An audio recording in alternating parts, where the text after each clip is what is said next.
Hello.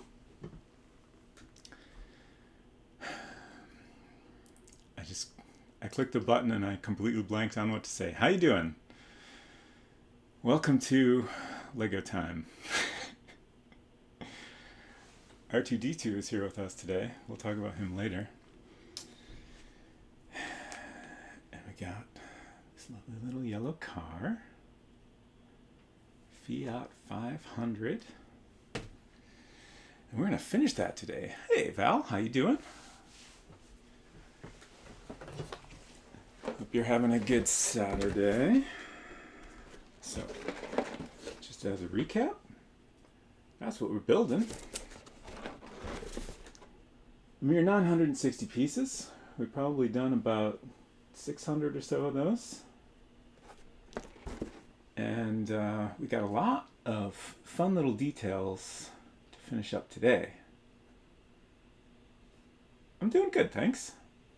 So today we're gonna, we got this fun cloth sunroof, which is a very neat detail. We've got the trunk in the back there. Got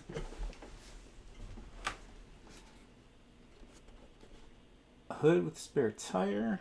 I guess we don't have the rear engine compartment doesn't have a lid yet, so we'll be adding that.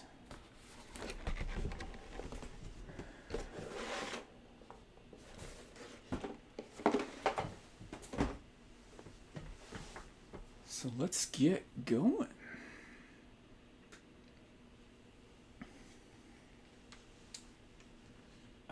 Once again, we've got lots of little working parts so far. Doors that open. Seats that move forward so you can get in the back. Adjustable steering wheel. Also breakable steering wheel.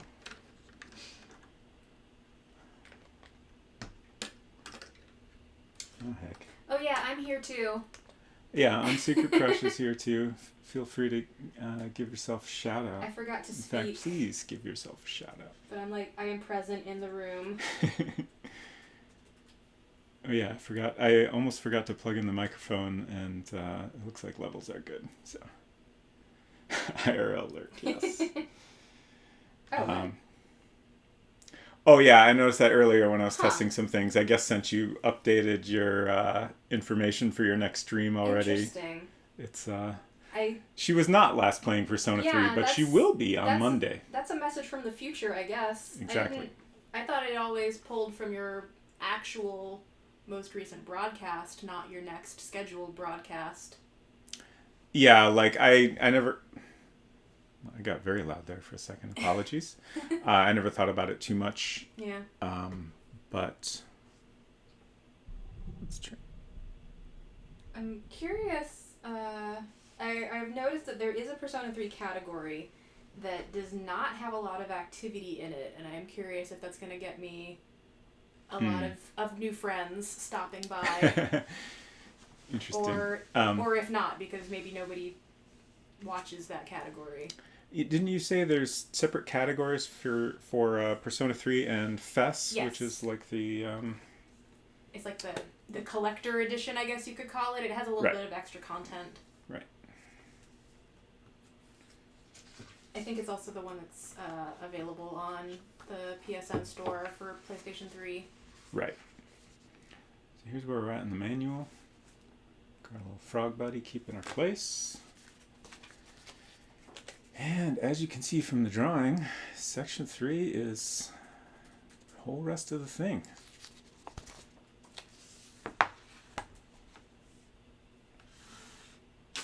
So we've got 3 bags, plus some other bags in this bag.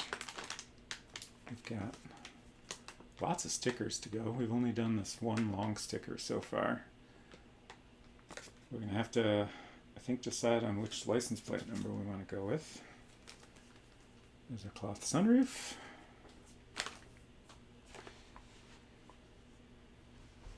And let's open these up. I got my chair too far away from my drink. Oh no.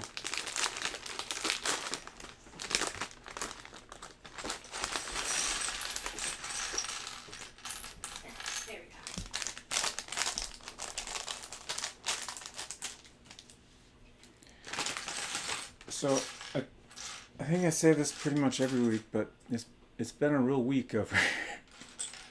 It's been a week of weeks. Yes. And in particular, I wanted to share a funny story of, so Thursday night, I was up a little late working. And then Friday morning, so I'm an app developer, and I usually buy the new iPhones. Like, it's not strictly required for my job, but it is useful. Basically, I need a lot of devices to test things on. And it's often helpful to make sure things are working smoothly on the latest devices and such. I usually just go ahead and get them, and then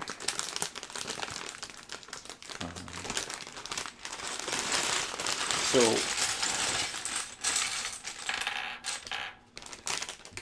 lately they've been putting them on sale real early in the morning.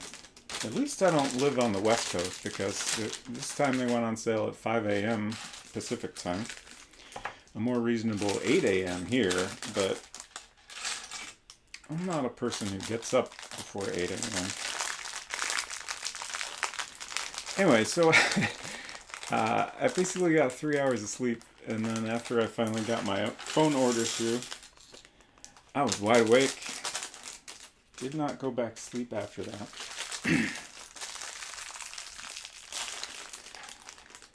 And then I was up pretty late again last night.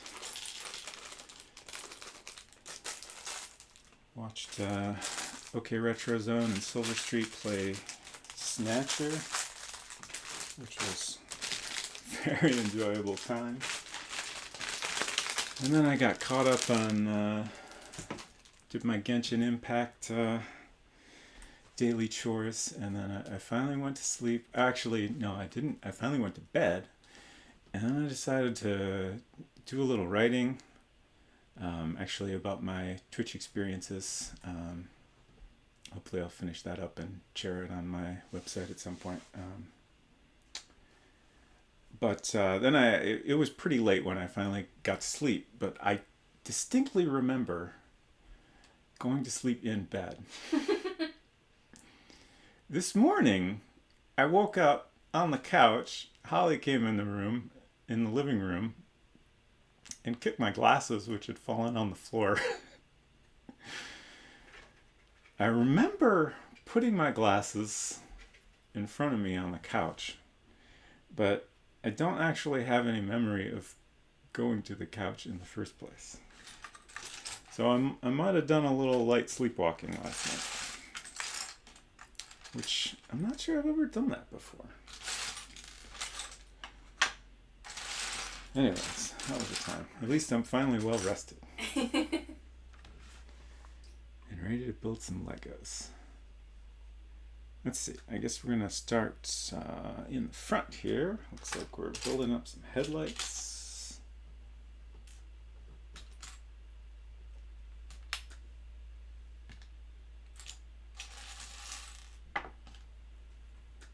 Got lots of fun parts to add this week. Wheels. All right, we have 5 wheels because there's a spare tire in front.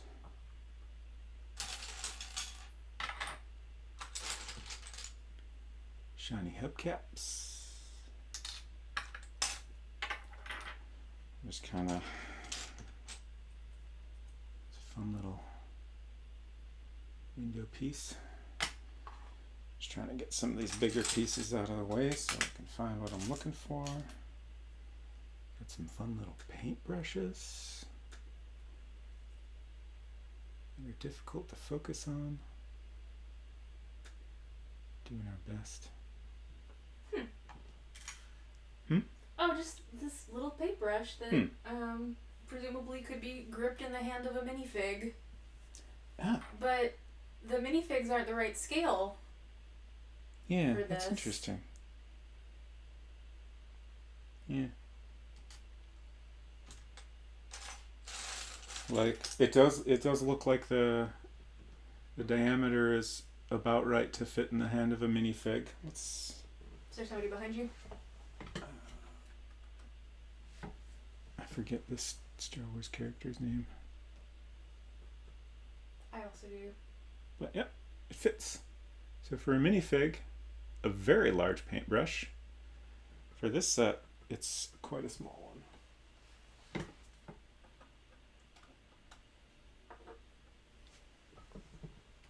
I wonder what kind of scale of figurine would work with this car.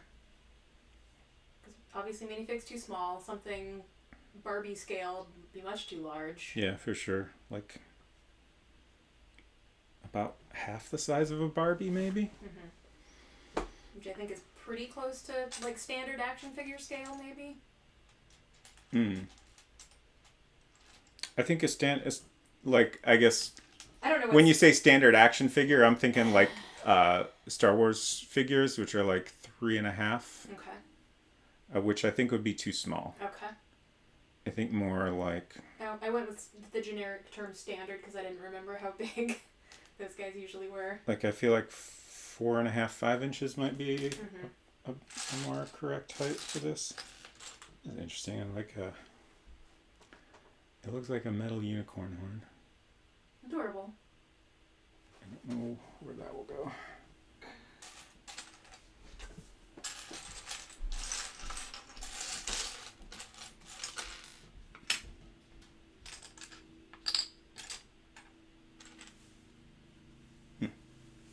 Oh, that is the piece I want. It's got pegs on many different sides. Just need to find another one of those.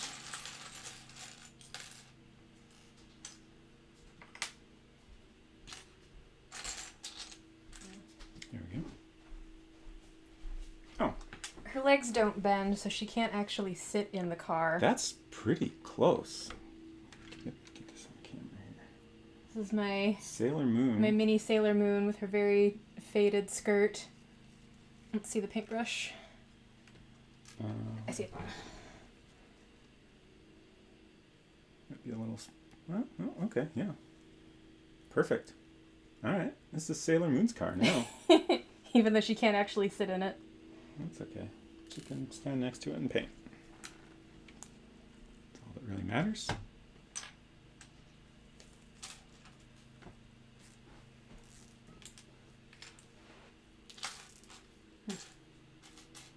Okay. For a second, I thought maybe her legs were too stiff to even sit flat. It's a fun piece. She can hang up behind you next to R2D2. Probably no one can see her actually. Perfect. There she is.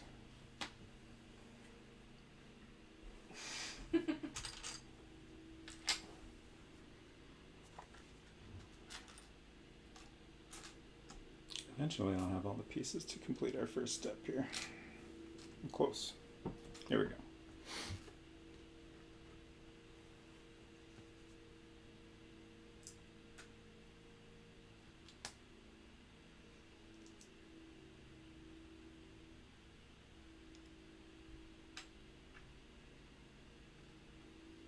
Pretty straightforward.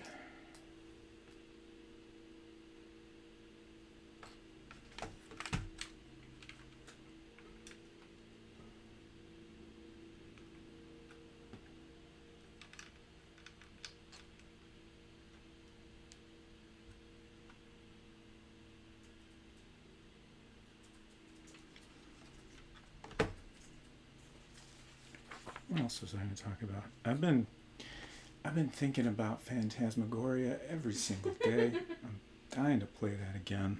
Tuesday is still so far away.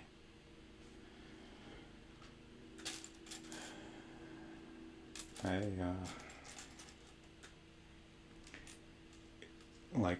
really want to, like, I briefly thought about, maybe I could just kind of fire up the game and click around a little bit to figure out what we're missing, but I'm not going to let myself do that.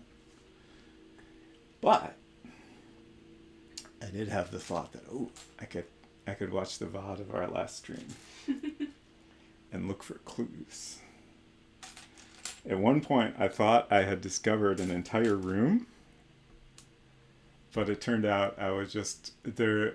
There's like this main room that's got an organ and the door outside and a big spiral staircase and stuff. And a lot of rooms, when you click around, like it'll drastically change the camera angle. Like, I guess their thought was like they wanted to give you, you know, a better look at different areas, which makes sense. But when it's suddenly switching camera angles, it's just very disorienting. And this doorway I thought we had missed actually turned out to be one we've gone through many times. Need to show you the guide I found once you're finished. A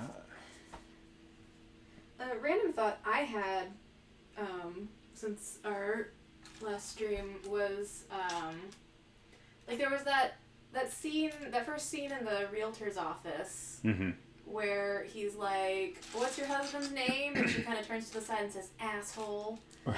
Like, on the first day, before he gets turned into an asshole by green goo, her making that comment doesn't make a lot of sense. I feel like did we go to the realtor too early? It seemed like a weird thing to say in response to that specific question, but I feel like she was calling, like, kind of like under her breath, calling the realtor an asshole. Right. And just... It's kind of unclear. Yeah. But, like, it seemed like she got along with her husband mostly well before that. Right. So I don't think she was calling her husband an asshole. Right, and like it didn't make sense. I feel like if it had been the case that we went to the realtor earlier than expected, then the realtor's office just wouldn't have been open. Right. Surely. Yeah, I'm sure. I don't know.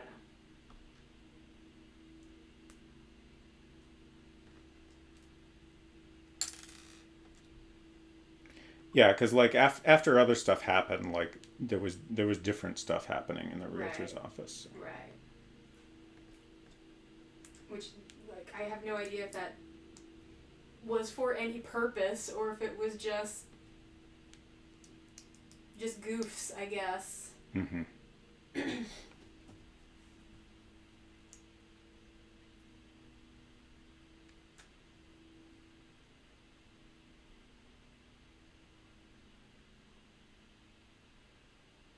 Okay.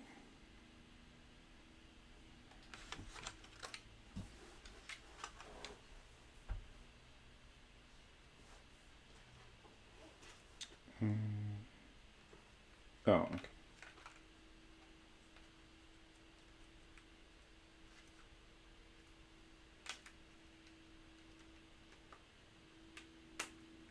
There we go.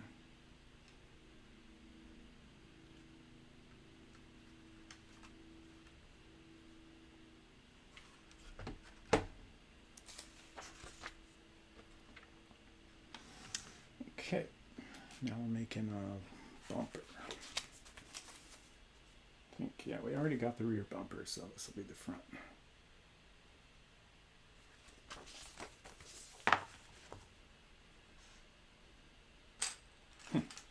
That's an interesting piece.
Oh, there it is.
It's another unicorn horn.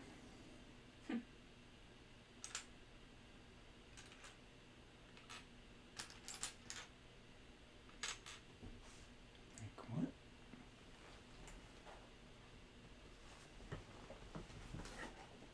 Ah, okay. It's part of the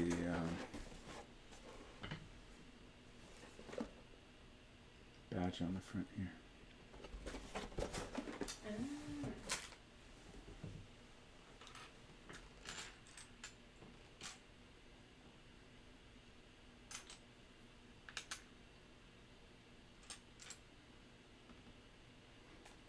Trying to find a flat gray piece.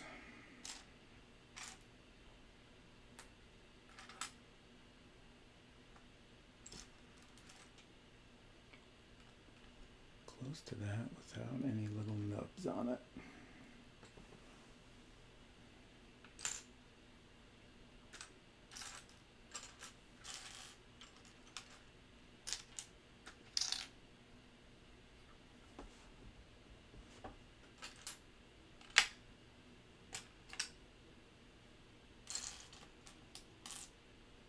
Ah, right there.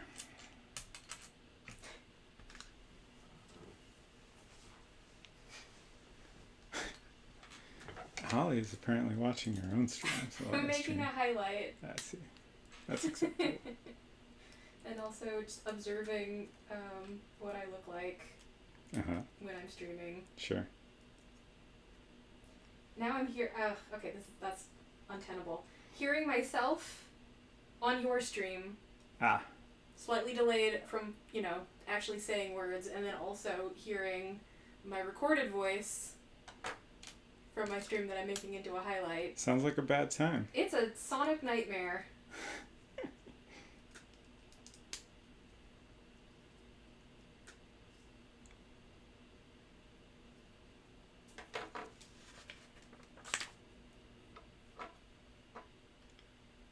It's a lot of on secret crashes, yes. It's maybe too much.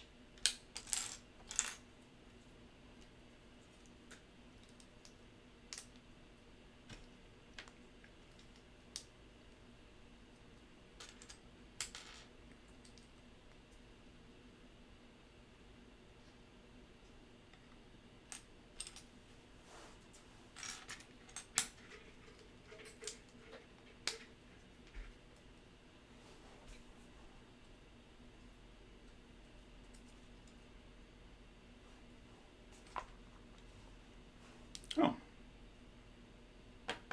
It's just about unicorn horn time. I'm curious if there are actually sets where that is used as a unicorn horn. That's a good question. Like, the way it's got this... Oh, come on, we can focus. I know you can do this. Yeah. Even when it's in focus, it's kind of hard to tell. But it's got like a spiral pattern that Right. like I'm sure that wasn't done specifically for this set, and it seems like exactly something you'd do for a unicorn horn. And I mean, I'm sure there's other situations where such a piece might make sense, but Oh yeah, absolutely. You found one? Yeah, I just googled Lego unicorn, and there's I'm not sure if this is an official unicorn, an official Lego unicorn. I mean, it kind of has a rounded appearance, but like the Lego Friends set, Mm-hmm. those figures are more roundy. Right.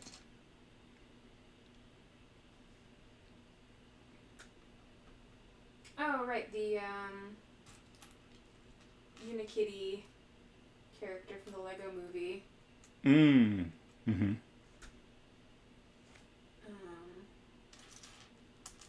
It's blue, but it looks like the same kind of spirally shape.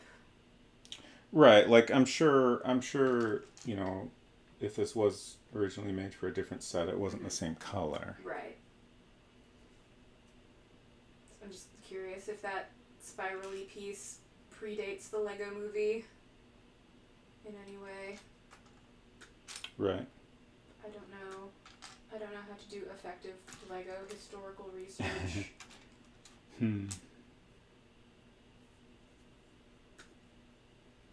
Like I know you can look up specific parts on the Lego site, but I don't know if there's any way to see what sets use that part. Right.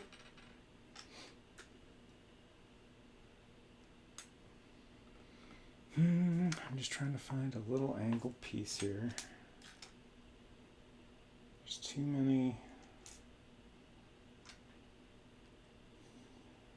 There's too many very similar yellow pieces.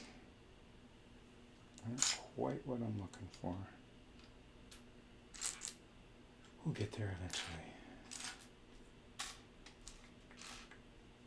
Oh, I see it.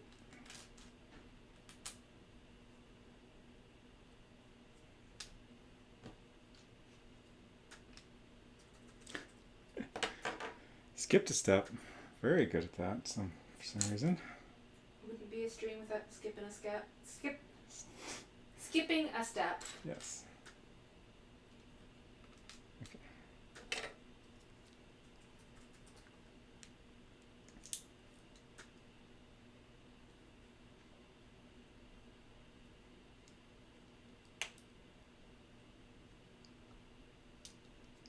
Some clips here for the hood to attach onto. That's important.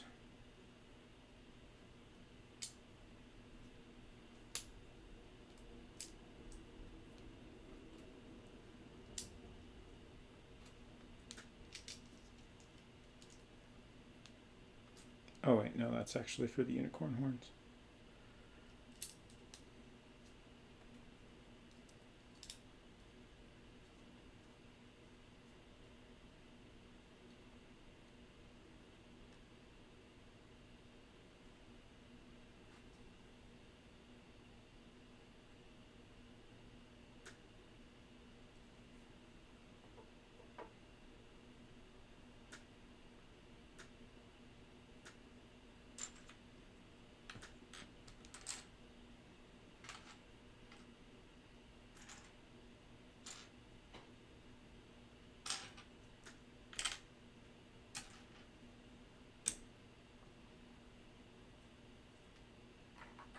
Okay.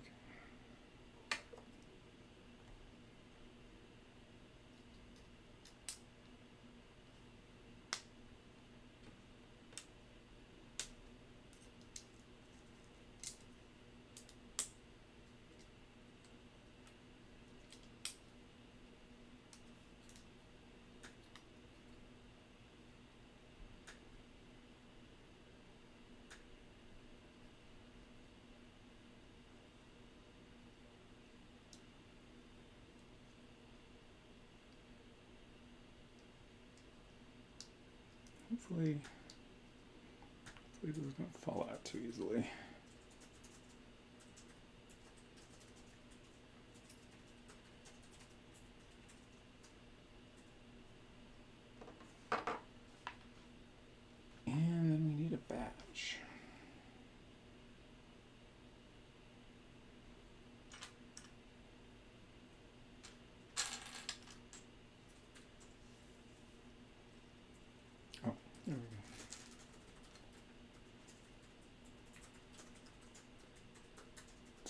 Fiat badge.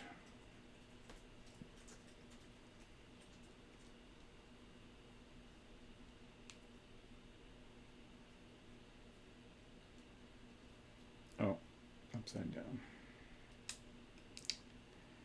Dang it.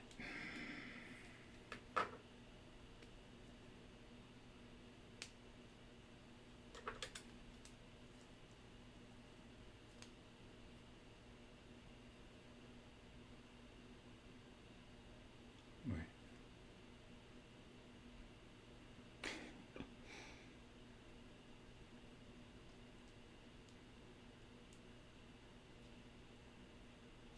Okay. Pretty sure that's right.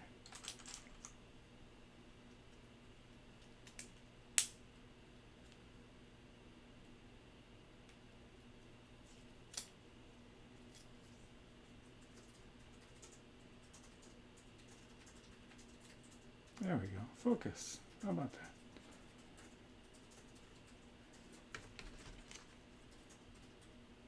Oh, what? Miss another step. I missed a part where it. Oh no, there's a whole page dedicated to it. I guess I just saw it and I was like, well, I already did that. Next page. There's a part where we put this piece on and we were supposed to do the other side. But I missed the other side.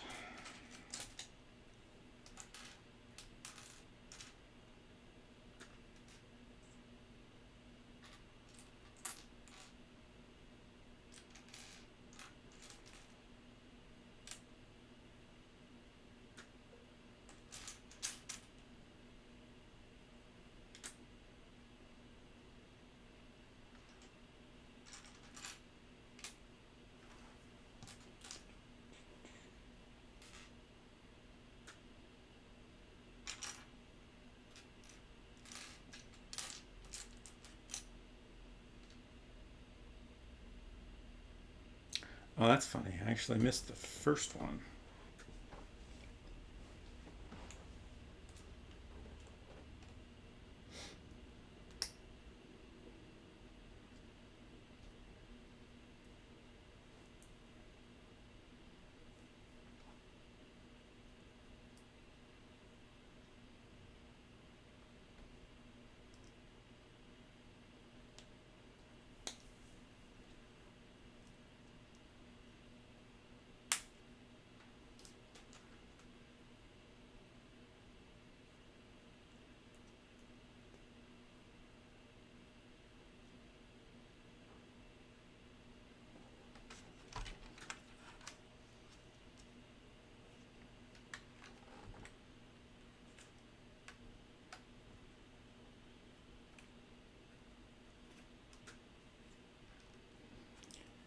Okay. Now we can go back and attach this new piece.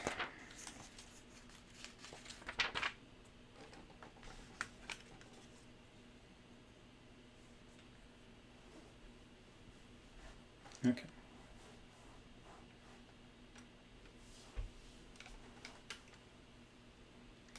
Just goes on these here.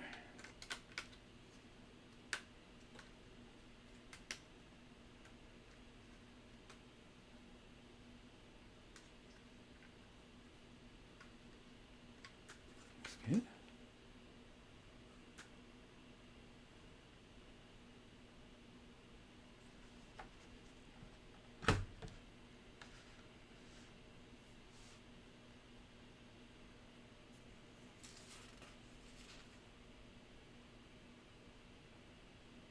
I'm just wondering what this is here, like, might be a windshield wiper fluid reservoir. Would it? Oh, now I'm wondering how long windshield wiper fluid specifically has Right, been like around. automatic windshield wiper things.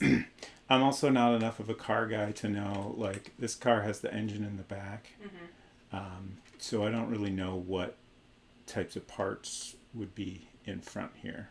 Yeah, I was thinking like it seems it's weird. definitely like they wouldn't have had power steering back then or anything like that. It seems kind of weird that the engine is in the back, but you still attach your suitcase on the back above where like the hot engine is. Sure. I mean, I don't know where else you would put it, but it still seemed interesting to note. Mm-hmm. Yeah, I'm also curious. Like hot suitcase. It's your suitcase warmer. Like in the real car, I'm curious. Oh, sorry about that. Like, is the hood space entirely consumed by the spare tire, like it will be in this car, or did you actually have some storage space up there? You know, maybe the suitcase being strapped onto the back is more just because it looks interesting detail. Probably. Well, I don't know. I feel like this is designed with a kind of intentional little luggage rack on the back. I'm curious if any of the photos actually suggest anything like this. Do you remember what year this model of car is supposed to be? Or is it not a specific year? No, they told us at some point. I'm pretty sure. So the first Fiat 500 was in 1957, and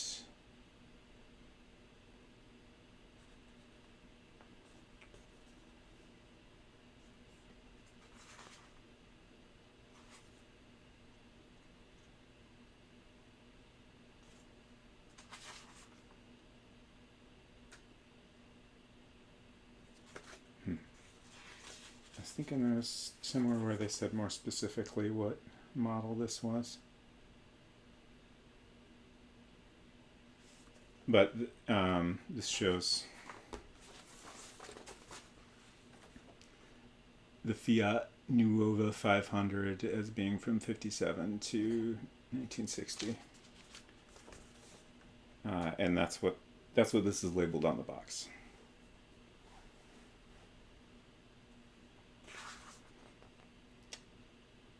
But I'm not seeing. Oh, here's a. I don't know how good we can get this on camera.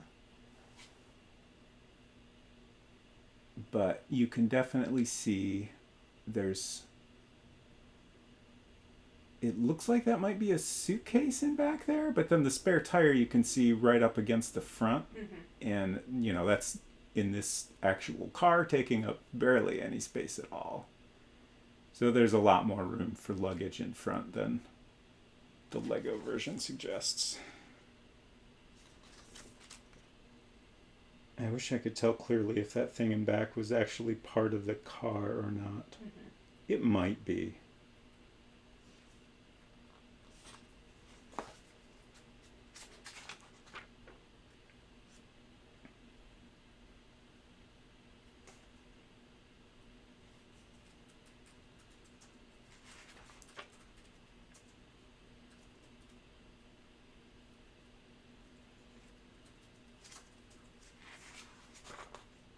Okay, looks like that's all the, oh wait, here's more.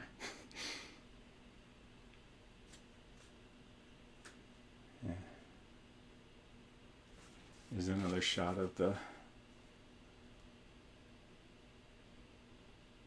front, but again, it's kind of hard to tell exactly what's going on there. And then here's a nice shot of the engine in there.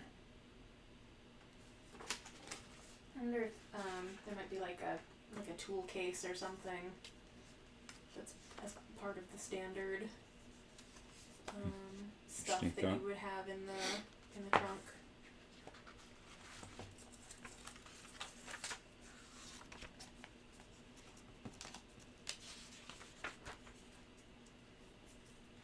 Okay. Time to make a front fender. The first windshield cleaner unit offered for automobiles was in 1936. Okay. As an aftermarket option to be installed on cars after they were bought.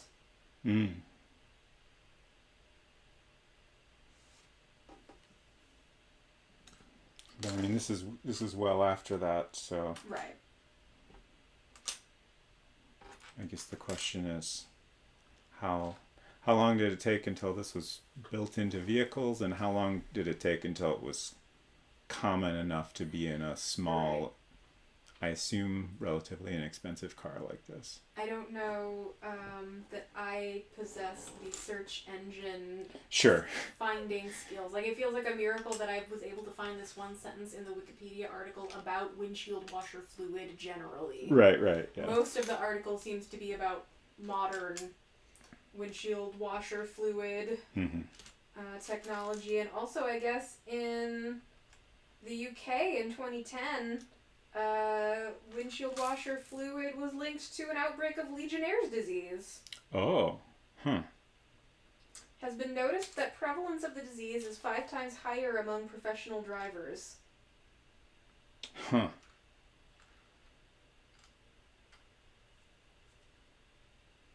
This was announced as the results of a preliminary study of 75 patients. Interesting.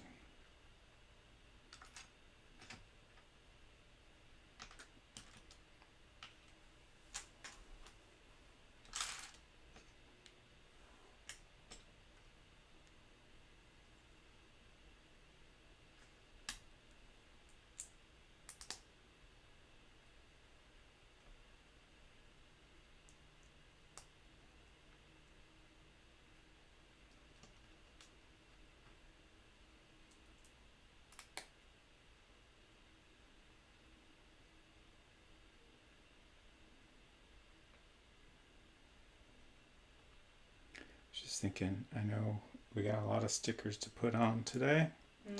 I feel like they're gonna all pile up at the end. It's a shame. I prefer to have my sticker time broken up a little, I think.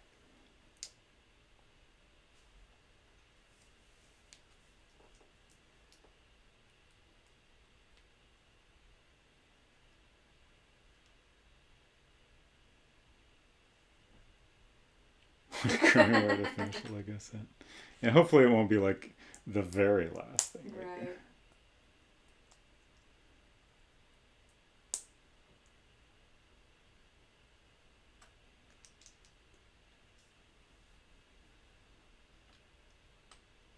I missed one when I was collecting all my pieces here.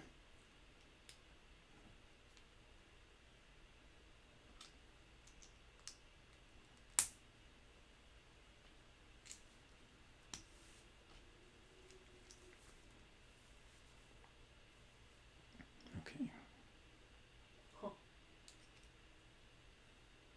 Oh, I'm catching up with my family chat, and I'm gonna assume that my mom's autocorrect is responsible for the word Illinois being in all caps for some reason. Oh, I see. We gotta open the door to attach this piece. So otherwise, this little bit hanging over is in the way. My sister is having to deal with a minor amount of busybody mom drama at soccer practice. Oh boy. I shan't go into more detail than that, obviously. Sure.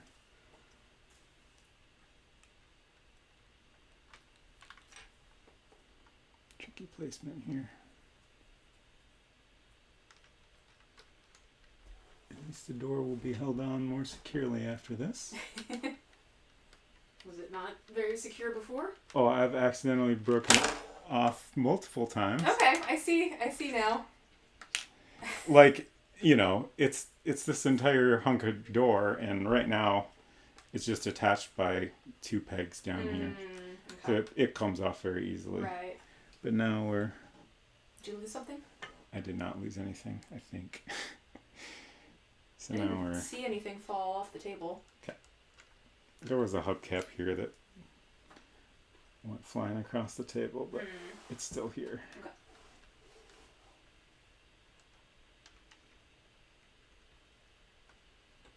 This is like I'm trying to hold it up so it's clear what I'm doing, but that just makes it much more complicated to get it in the right spot. I'm guessing you didn't ever order. Is this right? anything to organize and sort your pieces in? No, I still have not had a chance to do that. Something.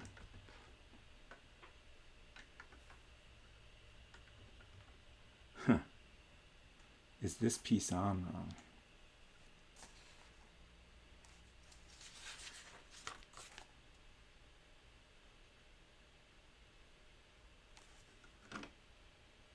Okay, it is.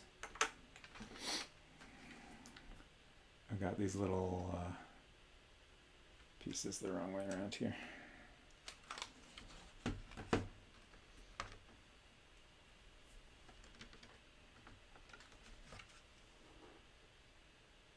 Should work better. Oh, hey, Vicarian, how you doing? Good to see you. Hope you're doing well this Saturday.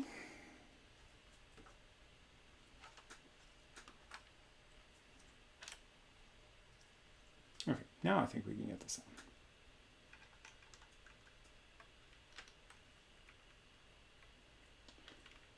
on. Oh, so much easier when everything's in the right place. Okay.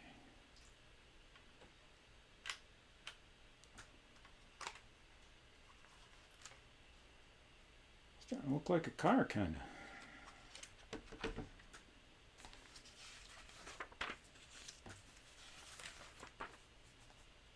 Working and lurking. Sounds good. Thanks for hanging out. I appreciate it.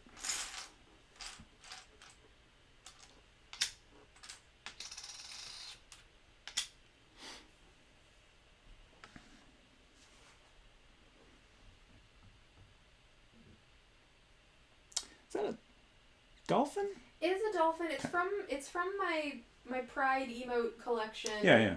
From like 2020, I think. I'm not sure what colors. I don't know what type of Pride dolphin it is because I can't make out what the colors are. Let's zoom in. There's pink and like a lavender, and then there's a bright green in the middle. I guess I don't know. I don't know all the colors. Uh-huh. So I don't know what sort of identity this dolphin is repping. I just think it's got fun sunglasses. Yeah, it's cute. And I it like says it. hi. I have a few of those Pride emotes that I'm not sure either what identity they're repping and also if it is inappropriate for me to also use that if that's not one of my identities. Fortunately, I have pansexual finger guns, which I personally prefer the bi flag colors. Yeah. So that's why I describe myself as bi rather than pan, but it's close enough. So I can't think of what the pan flag colors are. What's the colors that are behind the finger guns there? You just did it. Okay. It's basically yellow instead of purple stripe. Got it. Those are pretty good too, though. I think it's still cool support even if it's not your flag. Cool. Yeah, obviously I'm not the correct person to make a call on this, but that's kind of been my feeling as well. This bee is also indistinct colors. There's like a white and a green stripe, maybe? Yeah, I don't know. It's possible that there was a bi color combination emote and I just didn't end up getting it. I also like this penguin. I'm just gonna click on all the ones I've got that I enjoy. I was about to say that I don't think I got very many of those, but I think I did actually get a decent number.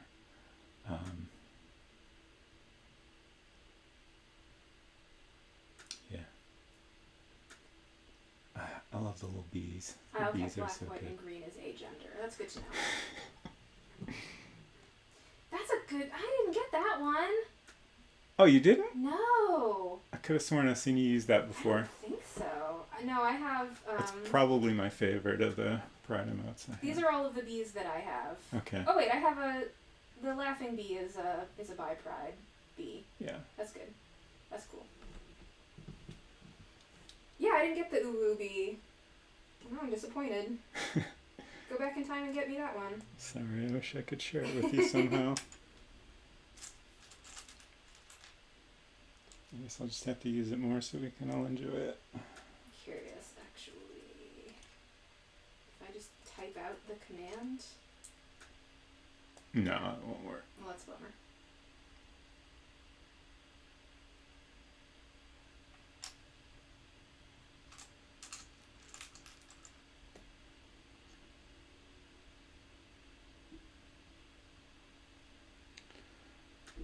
Oh, What's wrong? I'm just thrown off by orientation here. I was putting this together, like this is the opposite side fender I'm doing now, and I was putting it together the same way as the other one. It's really hard. Like I'm often looking at my computer a lot, which like if you're just watching the stream, everything is, I believe, I'm pretty sure, yeah, it's like it's not mirrored. But for me, like having it not mirrored is like it feels opposite. So like just between like looking at that and looking at what I'm actually doing, it's very hard to keep things straight as far as whether I'm doing stuff in the right direction. And then sometimes I'm like doing this where I'm like showing y'all what I'm doing, but then I gotta look down and like I'm looking opposite what the instructions are showing. It's a challenge. It's like doing a Lego set on hard mode. I enjoy it, but sometimes I make little mistakes.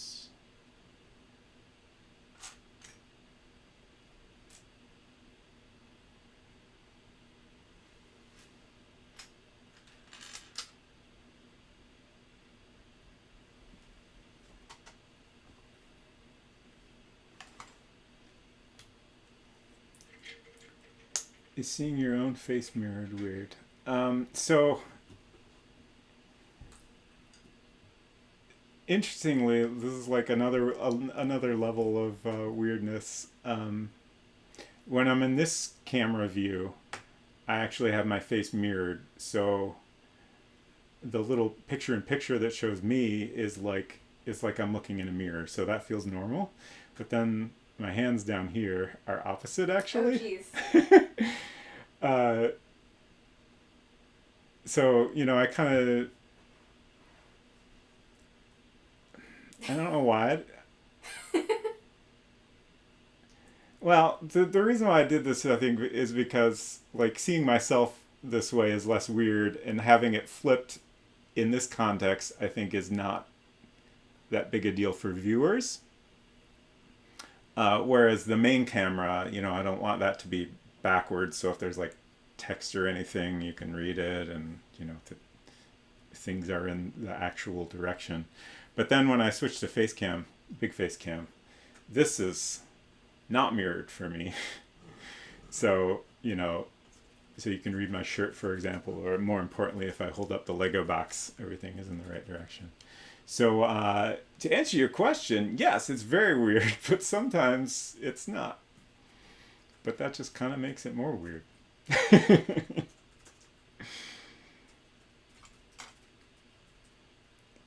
Mostly gotten used to it. But.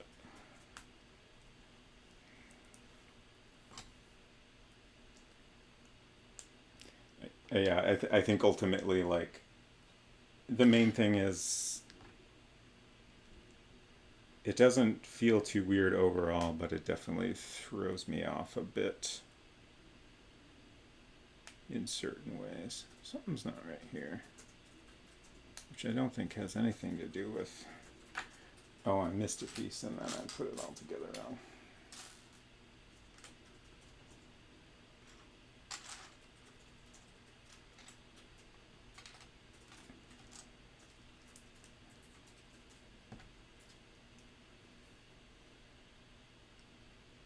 And another fun level is just getting distracted by other things, chatting about stuff, looking up at chat.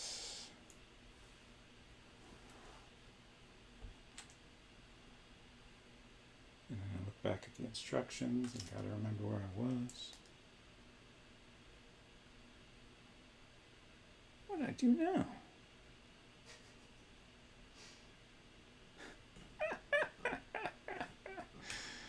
Oh my gosh.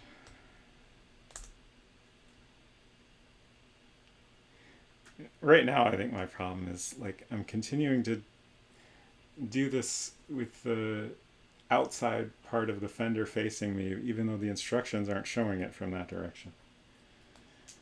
So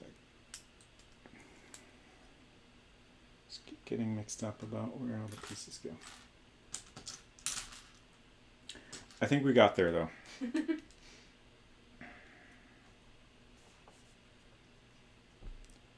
Ta-da. And hopefully this will go on a little easier since we already fixed the part that was on there the wrong way. So this is a little bit, it's got like a joint piece here so it can be on an angle. Just attaches there, and then this can move into place. Curious if this will be secured by something at some point, probably.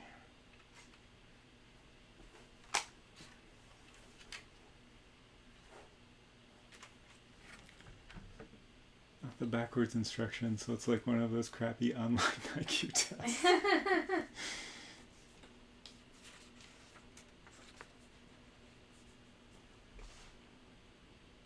Okay. Oh, now we're going to attach some headlights.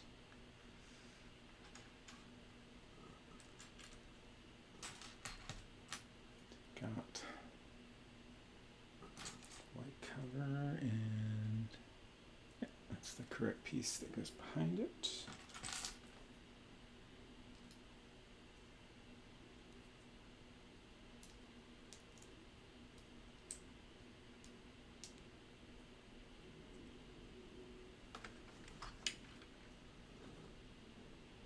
And we got these little pegs here. That slides onto.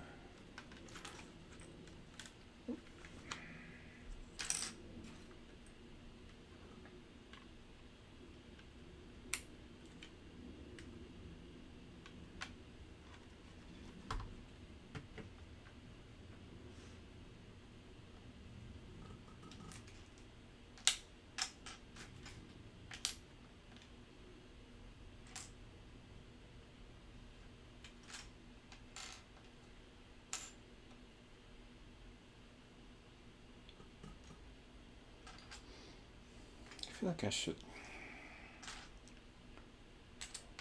set myself reminders every hour or something. I think Like to get up and stuff. yeah, I think after I finish this step we should take a quick break. Okay. I found it's very important to get up at least every hour or so and stretch during these streams. I'm shrimping a lot. I feel like your general posture tends towards shrimping. Oh, for sure. But you know, generally when I'm doing other stuff, right now I'm sitting in this chair normally. So you can see I'm back much further. Like, you know, if I'm working at my computer or whatever, you know, I definitely tend to lean forward, but it's easier to, you know, if I realize I'm doing it, you know, remind myself to sit up straight, and, you know, I can do that and continue working. But, you know, in this case, I kind of have to lean forward the whole time.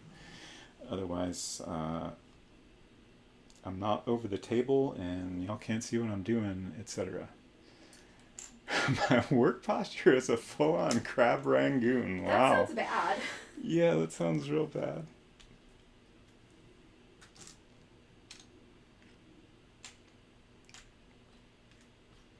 I've gotten, I think, a little bit better over the years about sitting up kind of straightish.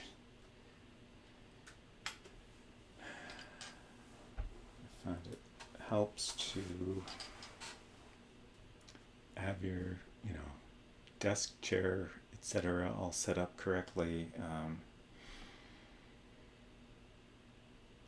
Not be afraid to make your font size a little bigger on your computer. I've got an iMac that's easy to move around, so I try to remind myself to, if I need to pull the iMac towards me rather than lean over to look more closely or stuff like that.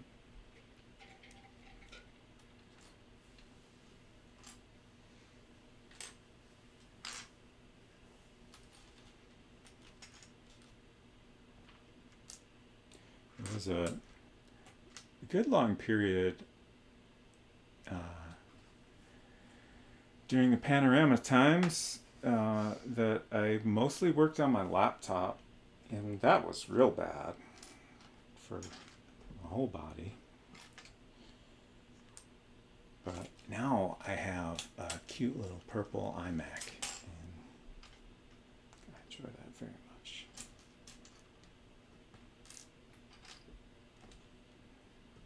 I had an iMac before, but it wasn't cute, I guess. That was the problem.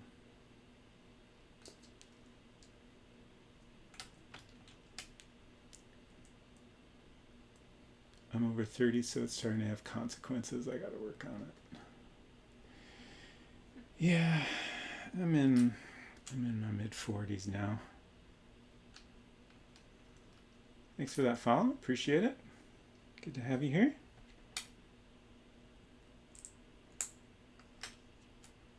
Sorry about the wait on chatting. Oh, Vicarian asked one of the translucent ones. I assume you're referring to iMac. It's one of the newest ones. It's aluminum, like a pastel purple, lavender kind of color.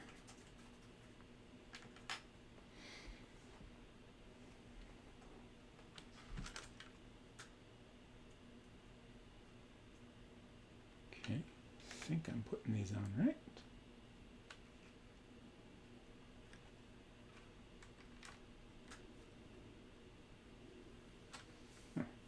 You used to have one of the clamshell iBooks that was contemporary to the original colored translucent iMacs, right? Oh, I didn't realize that these fenders actually do snap in place in front here. Yes, I used to have a key lime iBook, which is like a very bright green and white. Why did I remember it being orange? They made an orange one? I never had the orange one. It's just funny because like if I picture that old iBook that you had, I would have said it was orange, not green. Just strange.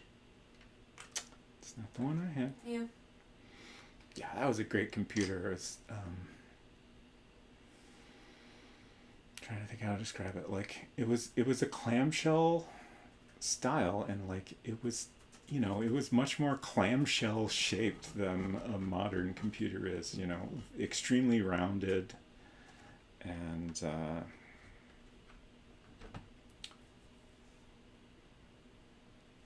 just a really nice.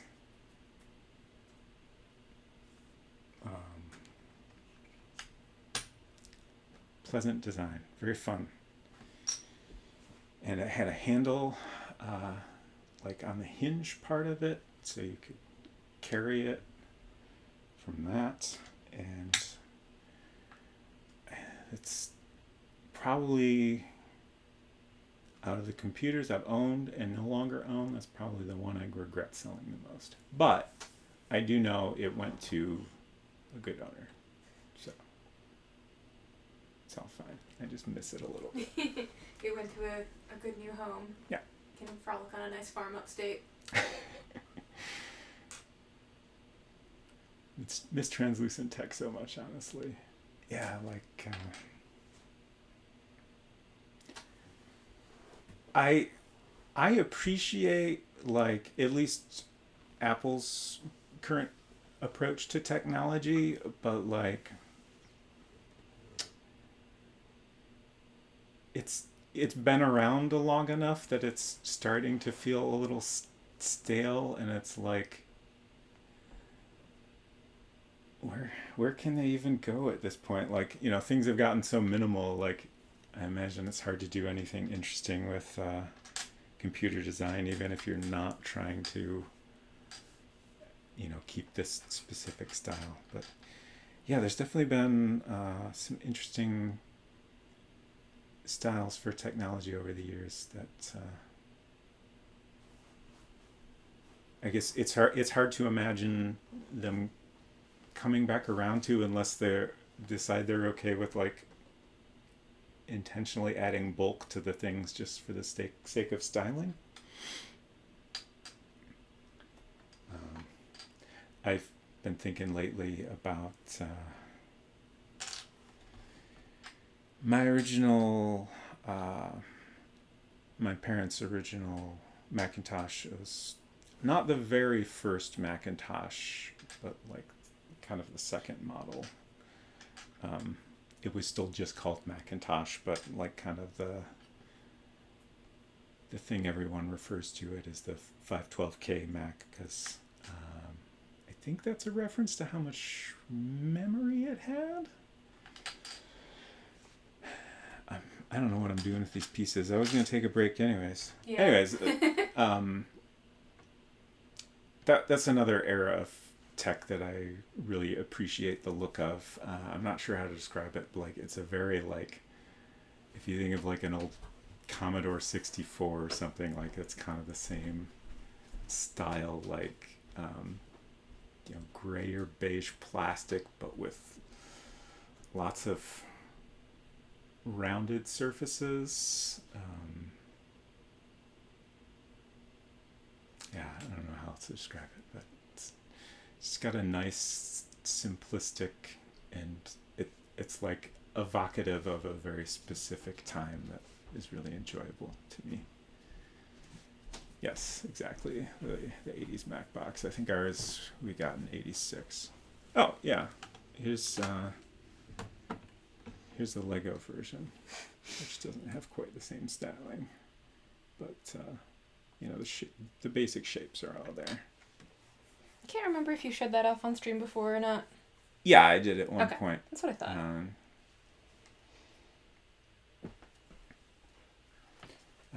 Chris McVeigh is the guy that designed this. As not an official set, but you can still download the instructions to build his I guess independently designed Lego sets, but he doesn't sell the kits anymore because he got hired by actually Lego. Yes. I feel like I missed a bunch of messages here. Game Boy sized screen. I think it was I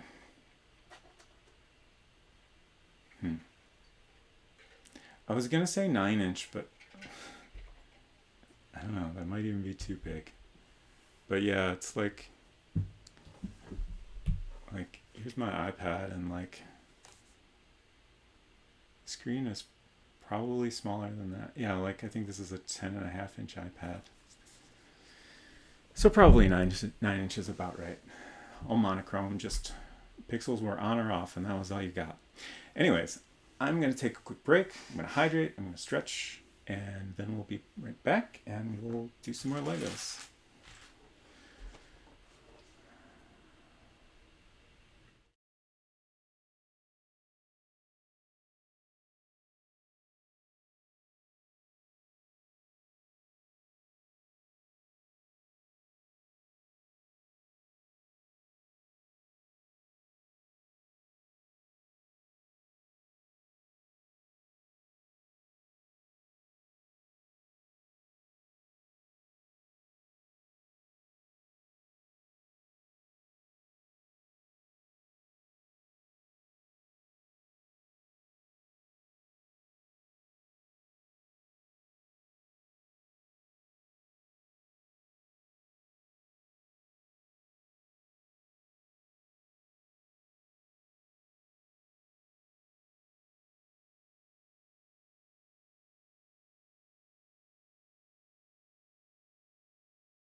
Okay. What are we doing here? Looks like we're about to build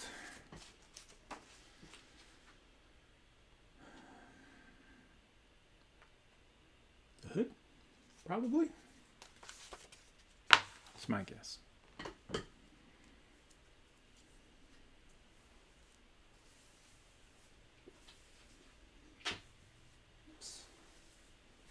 Trying to figure out what these real long brown pieces are for. They seem... I would have thought something like that would go on the bottom. I assume we're done with the bottom now. They seem like they're too long to be part of the suitcase. But I could be wrong. Oh, right, the easel.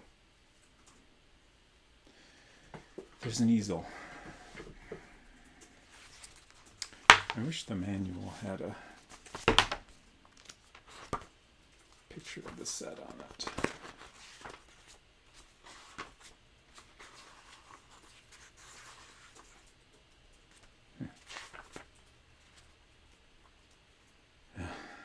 You'll just have to trust me that there's an easel. I was trying to find a picture. Oh, there it is.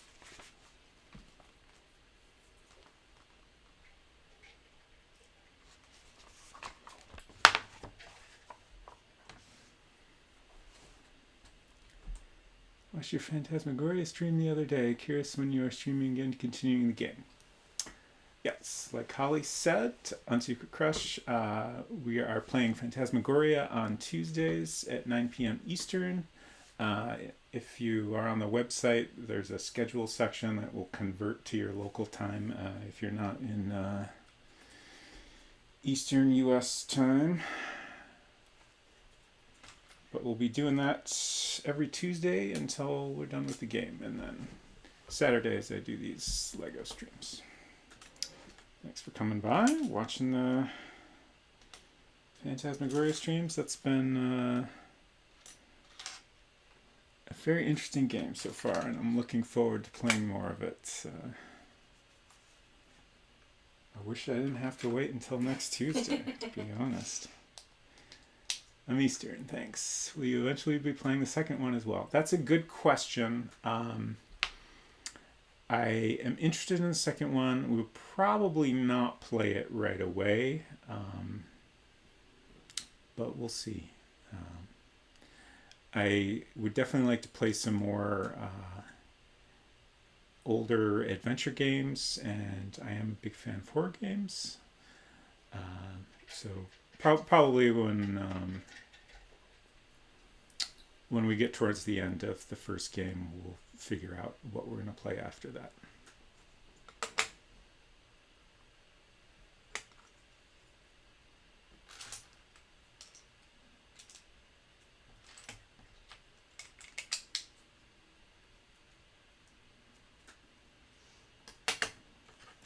So I just looked up the link to Chris McVeigh's website where you can download his building guides. Mm-hmm.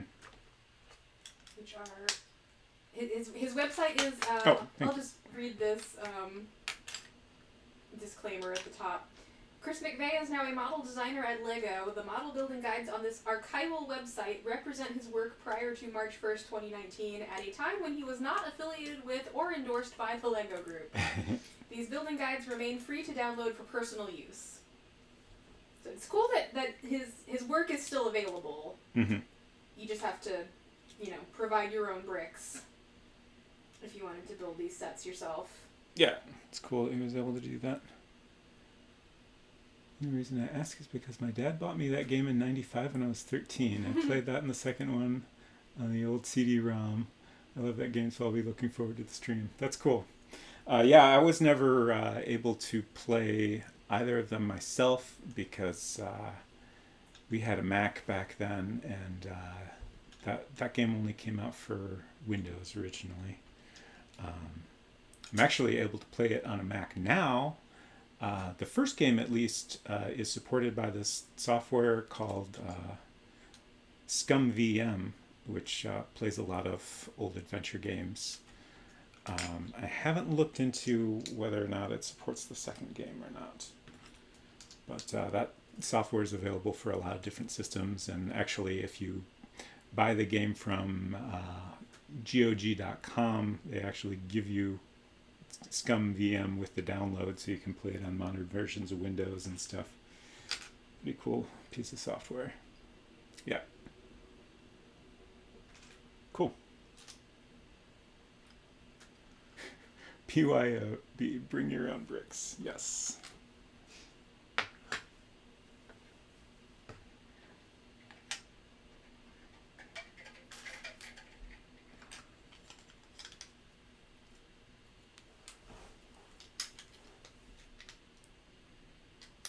Oops.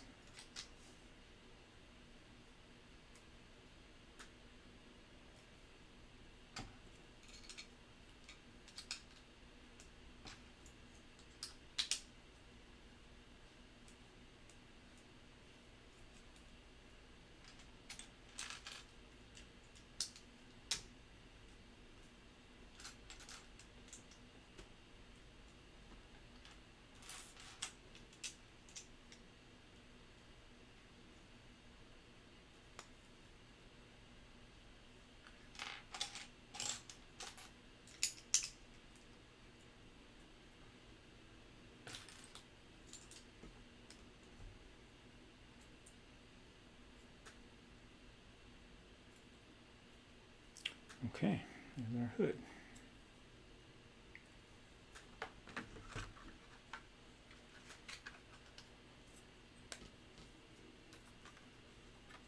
Got some, a little hard to see, but clips onto there.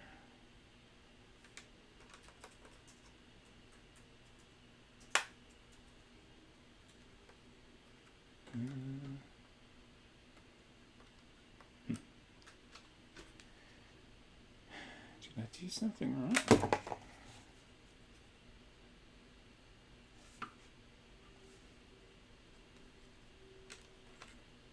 Oh no.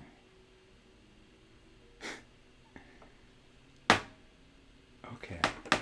I did do something wrong. Jeez. Uh-oh. I don't think it's drastically wrong though. It's just a little bit wrong. Oh, you know what? I think I put these on the wrong sides. There's just these little pieces here that's...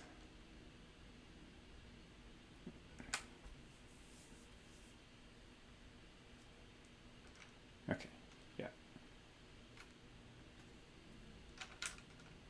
I had them on the wrong side, so they were sticking out too much.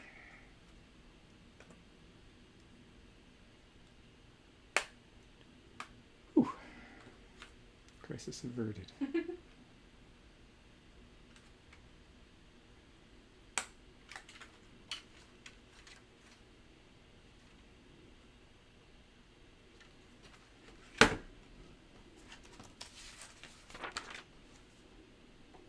Okay. Time to start building up the back. I'm going to put some windows back here.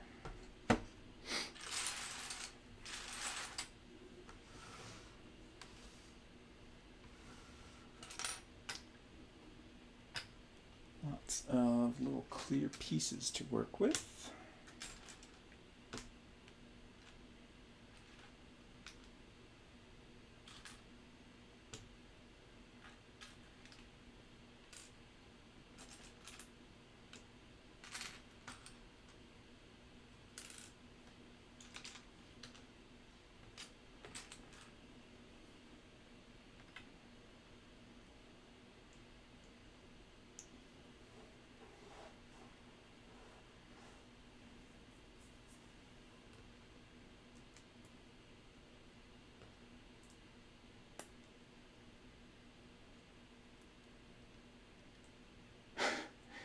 They already have me translating Christmas stuff. All right, I forgot you do some sort of localization work. Too early for Christmas, if you ask me.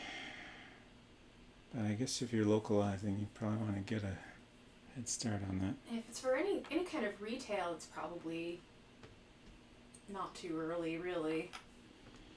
Yeah.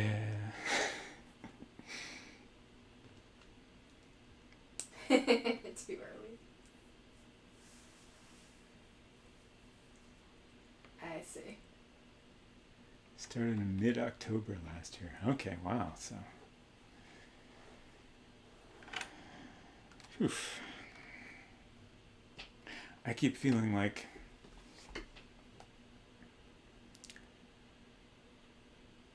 I've been in kind of like Halloween brain mode since the beginning of September. So I keep feeling like Halloween is just around the corner at any moment, but it's really not. It's not even October yet. I find it hard to get too much into Halloween brain before it's cooler. Right, which is reasonable. Like, I'm still wearing shorts and the air conditioner is running. It is not Halloween yet in my heart. Yeah, like I get that, but like I think it's just I want it to be Halloween. I also want it to be cooler. Yeah, I desperately want it to be cooler. Like, I want my hoodies. Give me my hoodies. It's too hot for hoodies. I know once it starts like getting really cold and like snowing and stuff, I'm gonna feel a little differently, but right now I'm ready. I want it to be Give me some colder weather. The 2 weeks when the weather is just nice and comfortable. Yeah, and neither too hot nor too cold or those wet. are a good couple weeks.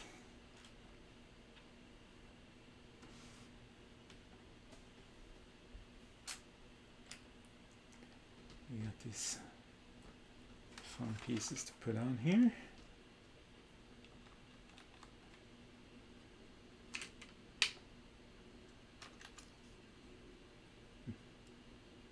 Guess we got a little bit of a scratch on these pieces. I think we're going to swap them so the scratched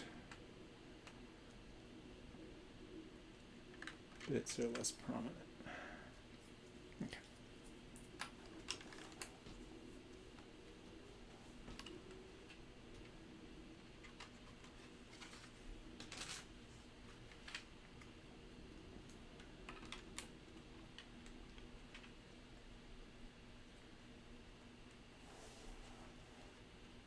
Already got the Sam Adams Oktoberfest out.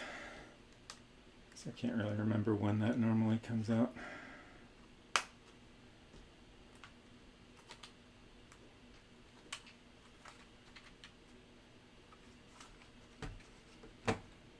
Yeah, we should try to swing by Trader Joe's this week and see if they have any of the pumpkin stuff out Oh yet. yeah, we tried to go to Trader Joe's.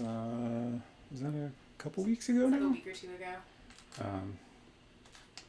Stock up on pumpkin flavored foods, but they didn't quite have them out yet. I think when we went a couple weeks ago, they told us next week, so Right. we should be well within that period now. Is there anything in specific you're wanting to get? I can't really remember what they have pumpkin flavored that we enjoy. I know we always get the instant oatmeal. Oh yeah, that's pretty tasty. And like, other than that, I don't know that there's anything in particular. They had bagels before. Oh, those They are always have new stuff. I just wanted to see what kind of pumpkin flavored stuff we could get, I guess. good. Mm-hmm.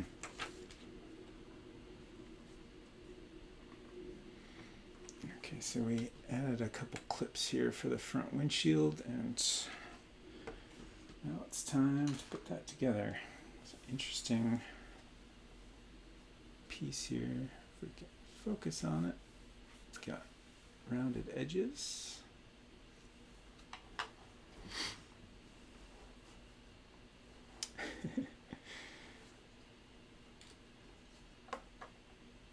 I feel like Hot Starbucks. spiced apple cider. Sounds Starbucks tasty. starts their pumpkin spice season in like mid-August, and I feel like that's way too early. Uh-huh. Speaking of apple cider, we've been wanting to go to the orchard to get some cider and donuts. Oh, that's interesting. There's stickers that go on the side of the windshield. It's just like a yellow strip that goes along here. Oh, okay.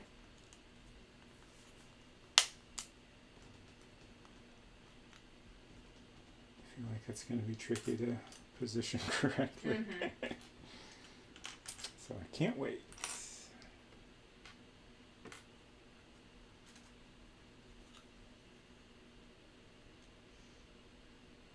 I always kind of wonder if, like, things like launching your pumpkin spice coffees and whatnot is the influence of people that live in places where it never really gets cold anyway. Right. So, like, say you're a hip young hot person living in LA and you want to have your pumpkin spice cold brew or whatever. Oh. Hmm? Oh, you didn't turn off that? Yeah. That's funny. But, like, it makes sense to me that if you're a person that lives in a part of the country or a part of the world where the weather is just kind of always the same, Halloween can be whenever you feel like it.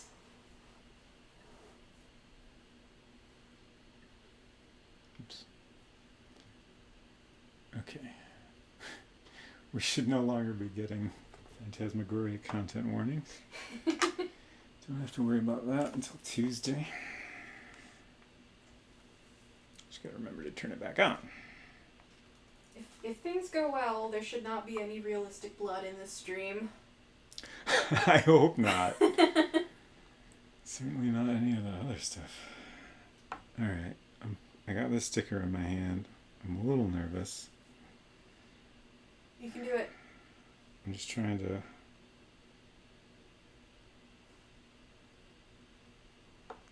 gauge the exact placement.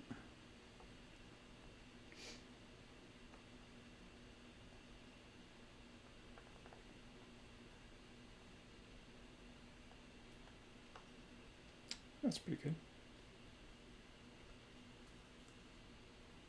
Happy with that.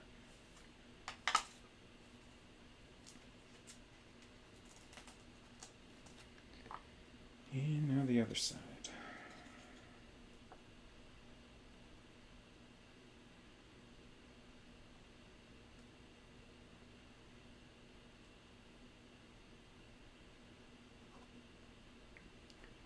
Easy.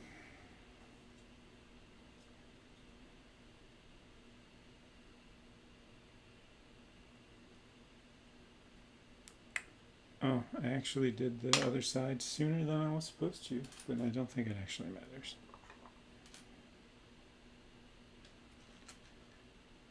We do have a couple other pieces that need to go on before we can put it all together, though.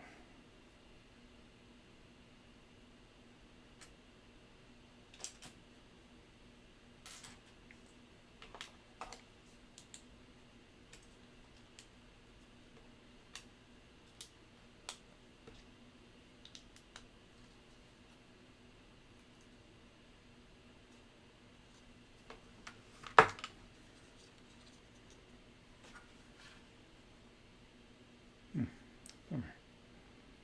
It's got some scratches and stuffs on it too. Huh. I'm curious. I feel like the glass pieces were all in the large bag, loose. I always kind of thought that they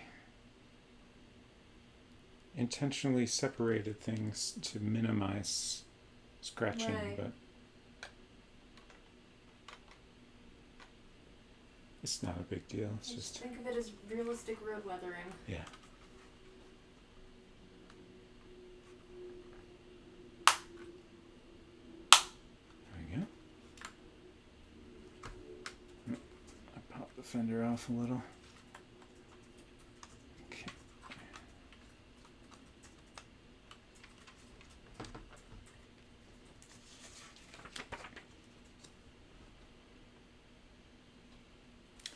And now a roof.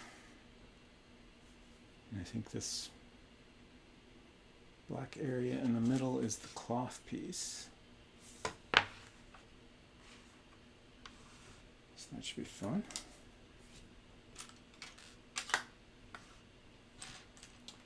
We're getting down there. This pile here is pretty much all we have left.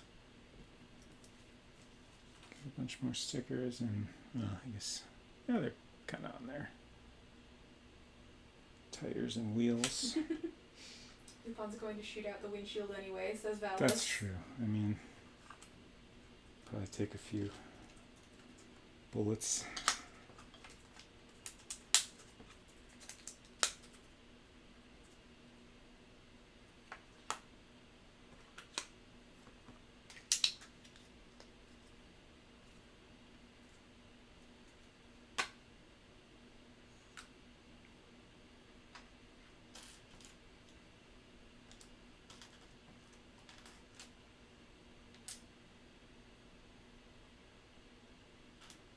I just noticed all these little colorful dots, which I think might be little paint blobs. Mm. Oh, for the painting palette? Yeah. There's probably some extras. So you can choose your colors? Yeah.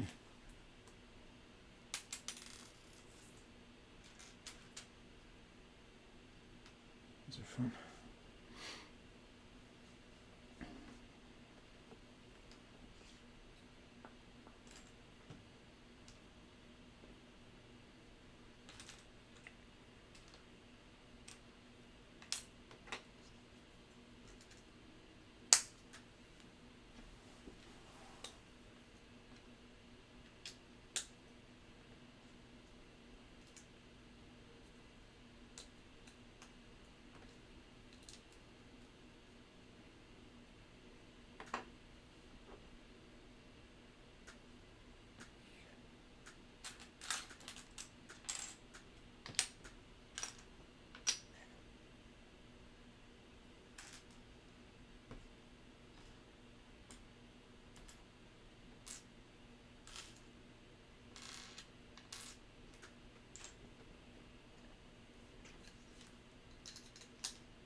Every time I'm busy putting together Legos and I hear you clicking a lot over there, I'm like, there's some nonsense happening in There's chat. no nonsense happening. I'm busy shopping.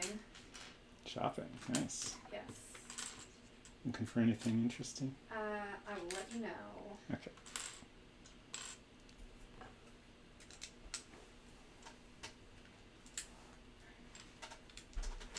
I need to borrow Sailor Moon again. Now I'm intrigued. Do you have a ruler in here? In the office. Okay. I can't think of one in here.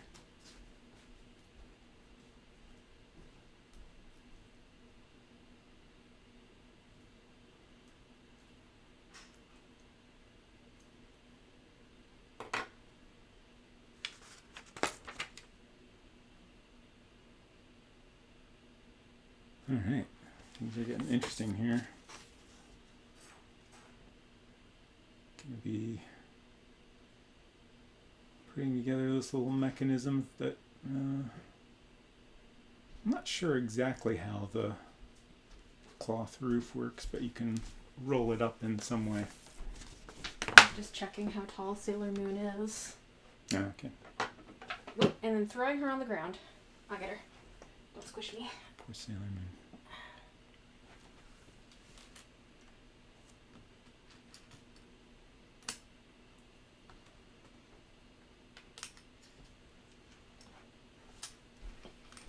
Just seeing if there are any Loop on the Third figures that are posable and about that scale, and there is one, although it's Blue Jacket Lupin, which I don't think is correct for the Castle of Cagliostro.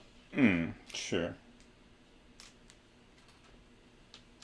Actually, I don't remember what color jacket he has in Castle of Cagliostro. It's definitely not the only time he's driven a yellow car, though. Sure.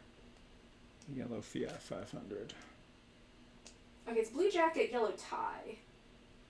So this figure has not quite, I guess it's more of a teal jacket. Okay. Not quite the wrong color jacket, but definitely the wrong color tie on this figure. Green, I think. Yeah, I looked up did a Google search for Castle of Cagliostro, and I guess I would call that like a teal blue, which is kind of green. I mean, it's all perspective, but it's definitely a yellow tie. For reference, here's a. I definitely copied that. Oh, you know what? I think OBS doesn't let you paste into the chat. Anyway, that's a photo we shared the other day of Castle of Cagliostro with the little Fiat 500.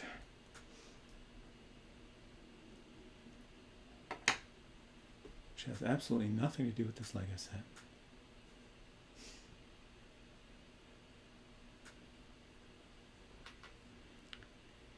I keep getting distracted gathering pieces here.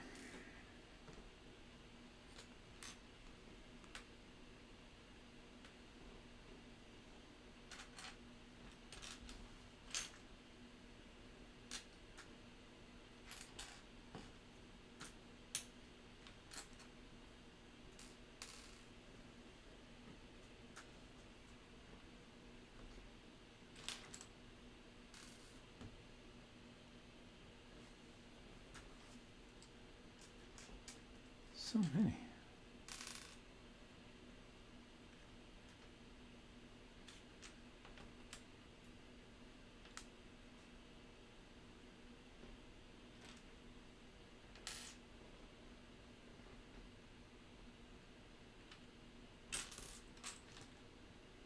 Okay.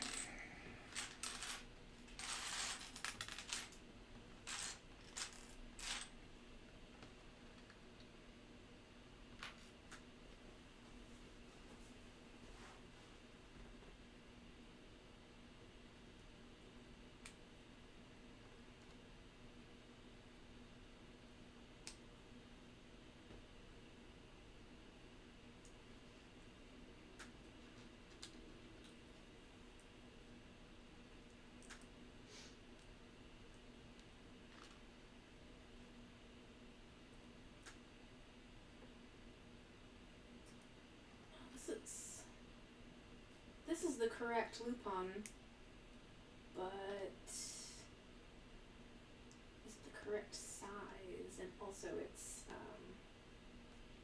$78 from eBay versus $40 from BigBadToyStore.com.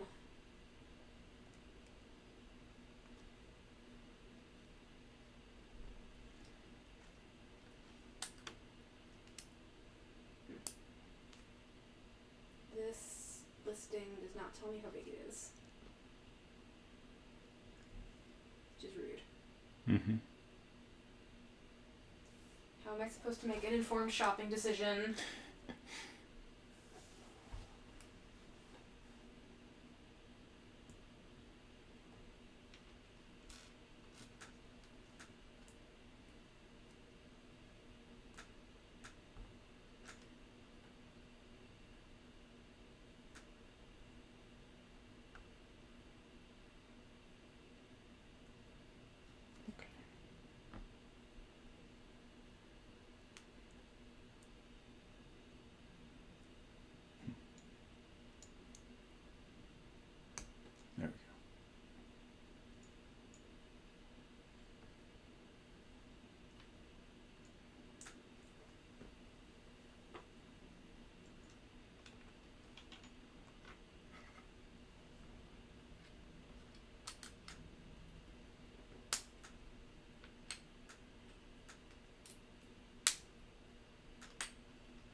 Okay. Dying to see how this works exactly. What is that? So this is part of the roof mechanism Okay. that we've got this piece of fabric that's going to attach onto that, and there's some way to like roll it up so you can open up the sunroof. So this piece moves around.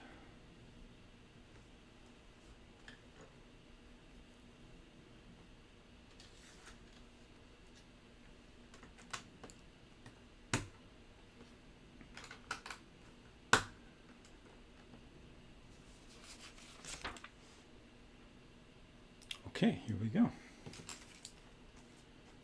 It's time.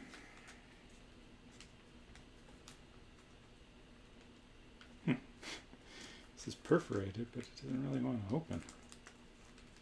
There we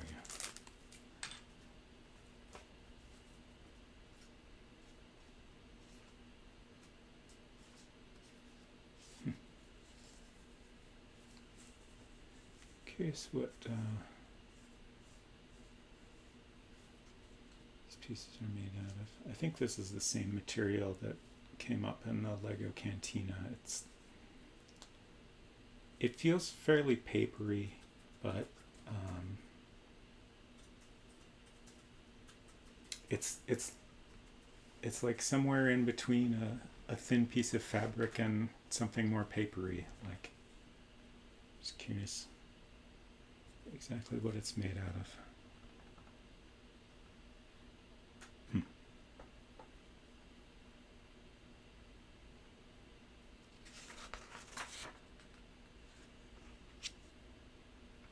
Okay. The instructions aren't super clear, but it looks like we just pop these over the pegs here.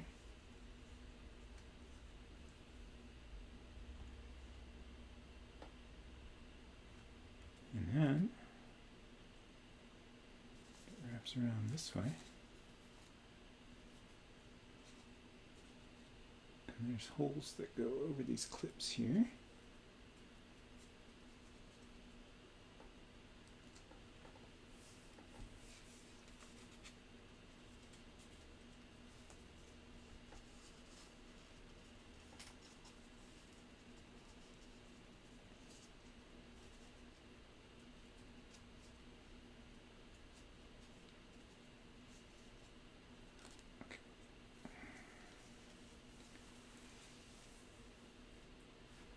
Tricky to get it on there just perfectly. And then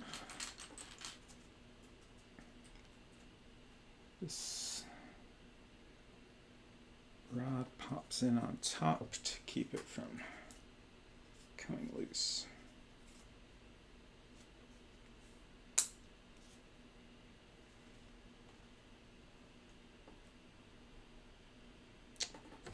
And now it's time to attach it.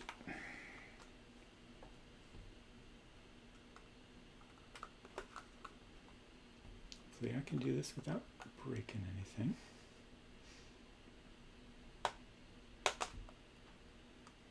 Oh, it was a hope.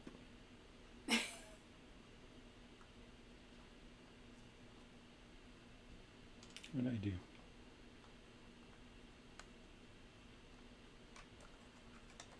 What did you do? Oh, nothing. Nothing too drastic, just some pieces came a little bit loose. It's fine. Don't worry about it. Okay. So now this whole thing swings down.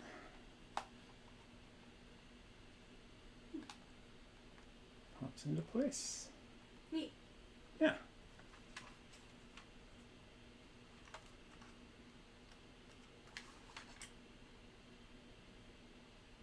Almost a whole car.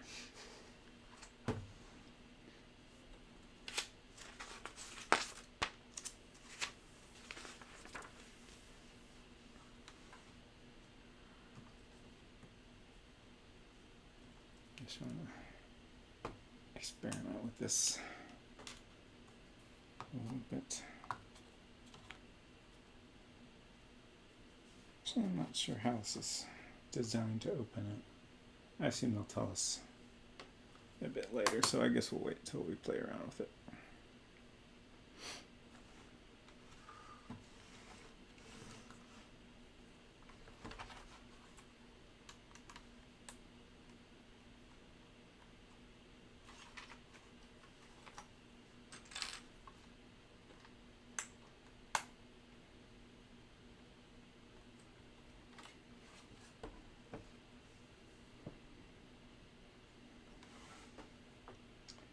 Spare tire time.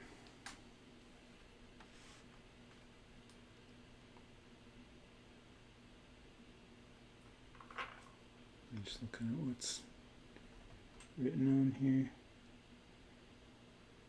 LEGO Group 43.2 by 14. I assume that's the tire measurements in millimeters. So Lego brand tires. Yep.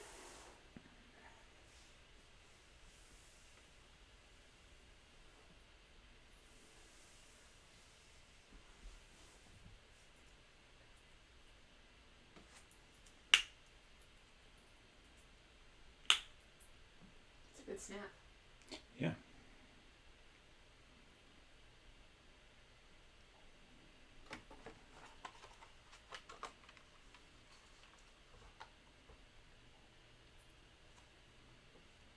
Hold up. It tells me to put it in here, but that goes all the way through.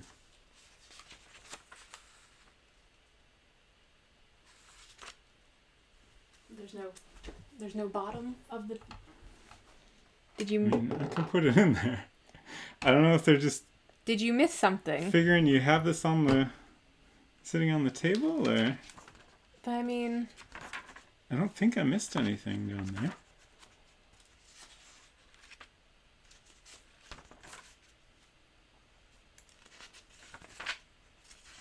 Backing up to make sure. Certainly wouldn't be the first time I forgot a step or two. right. Yeah, like this drawing makes it look pretty open down there. Sure. Maybe you put the tire in place and then close the hood and then flip it over to put something on the bottom that'll hold it in place.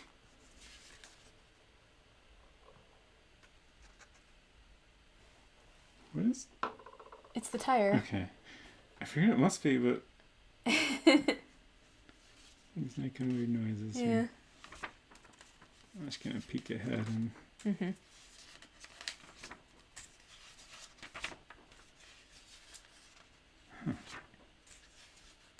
what?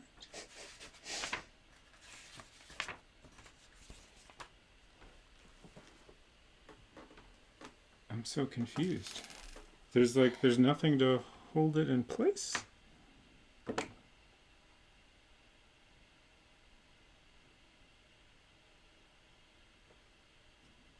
That I can see.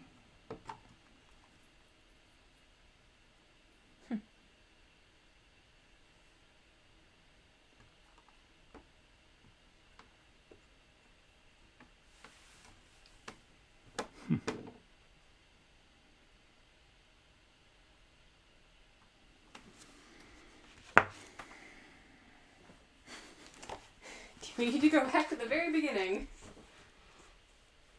There's not anything there.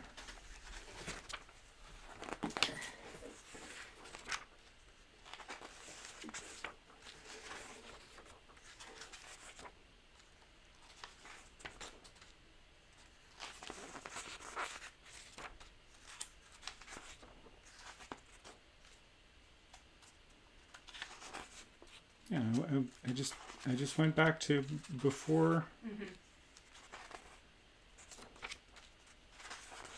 the steps before we started today, and everything was correct. It's just open Weird. there, and we don't ever add anything. Very confusing.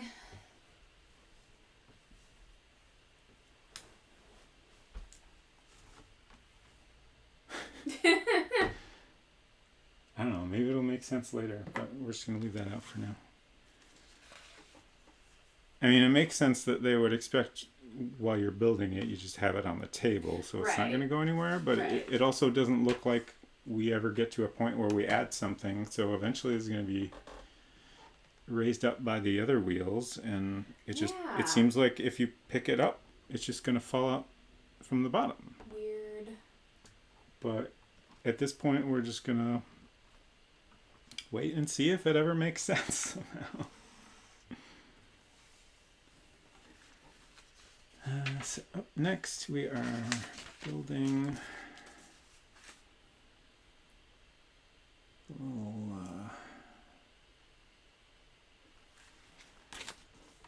door for the engine compartment and back.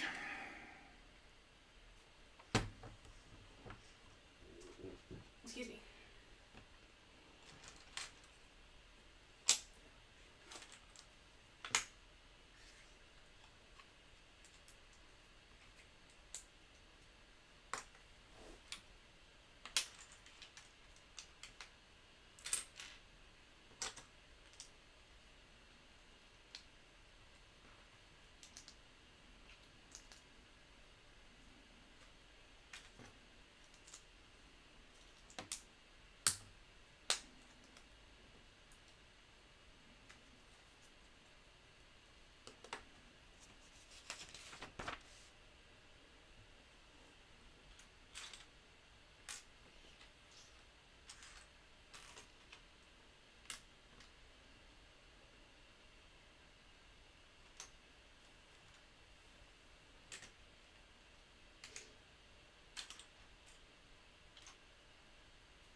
Where's the other one? Oh, it's up here.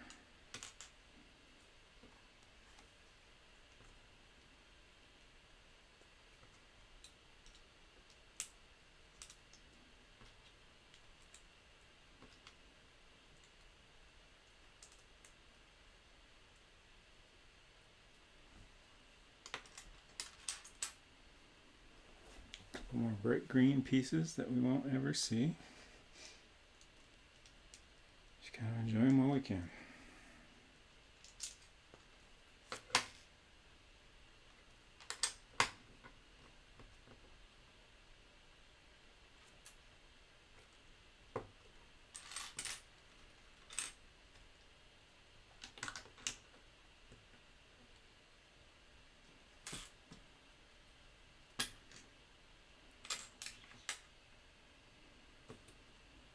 I think this is the last of the yellow parts. That's it.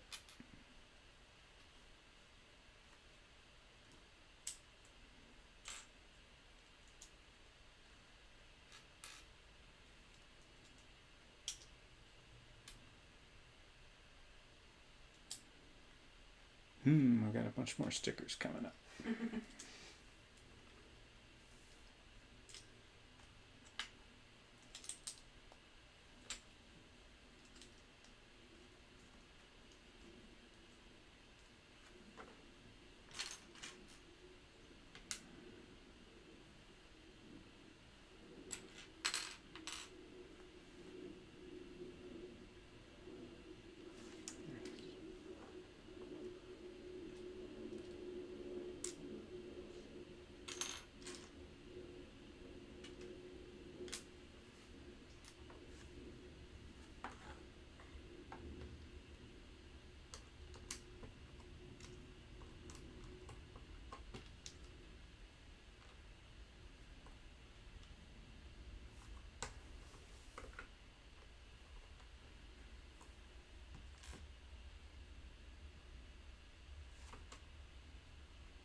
So, need to add some ventilation for the engine.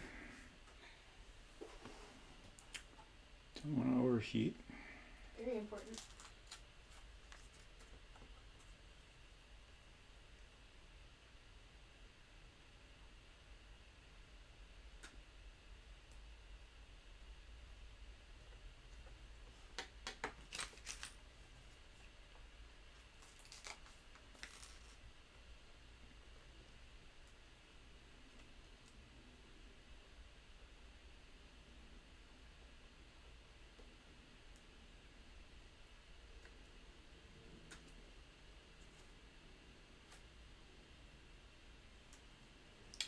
And then we got a little badge to put on one side. It says Nuova 500.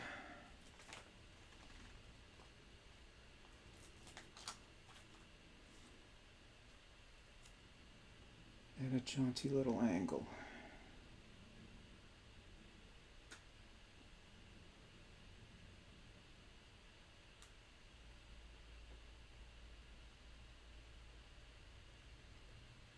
Nice.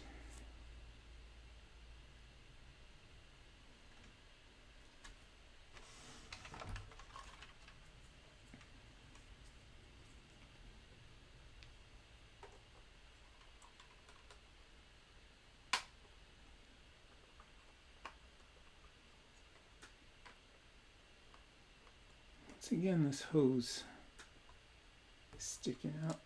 Oh no.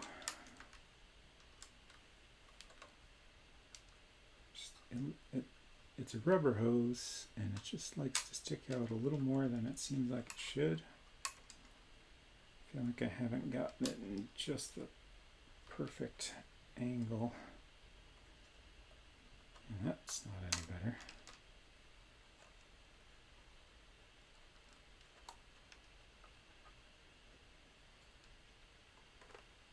There we go. Perfect. So now I can open and close.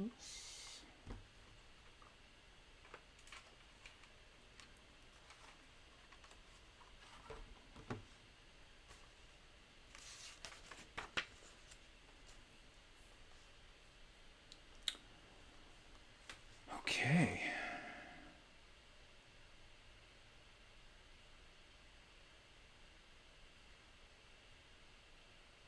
Oh. Oh. Oh?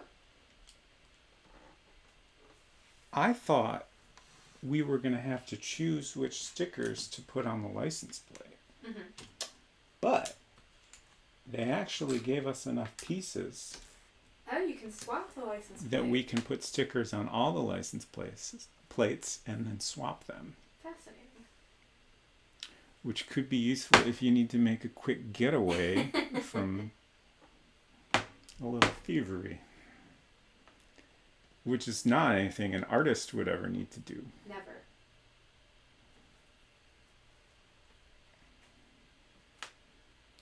So, we got lots of stickers to apply here. All these at the bottom.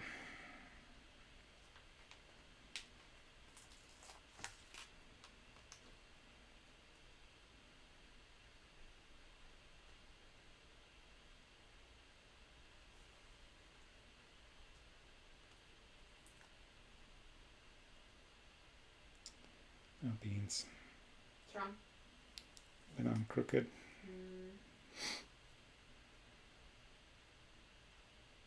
It's okay, I rescued it.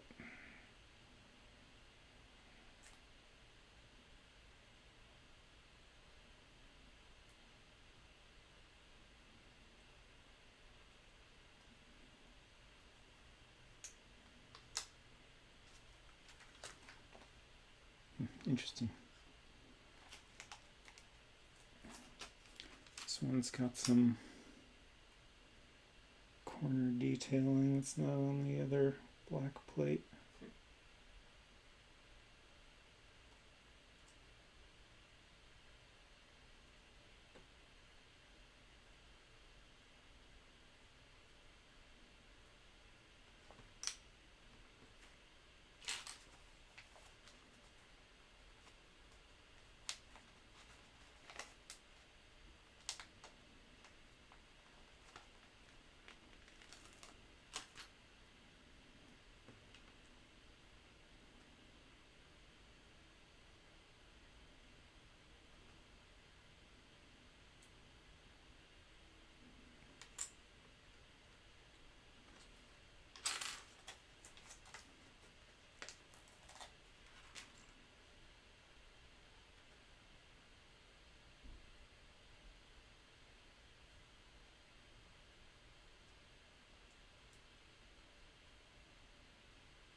Okay.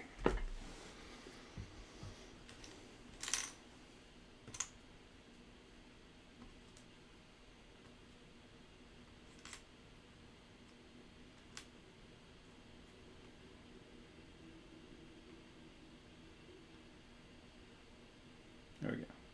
Lots of little license plates to choose from. So I think we're going to go with the Tofo 1965 plates. Start with at least.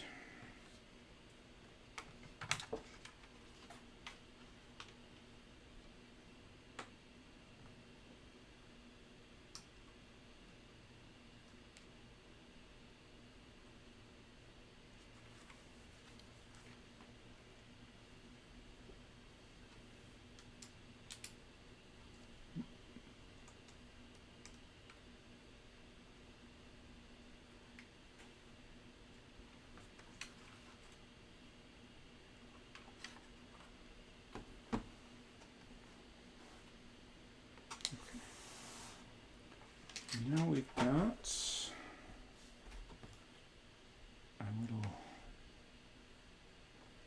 luggage rack.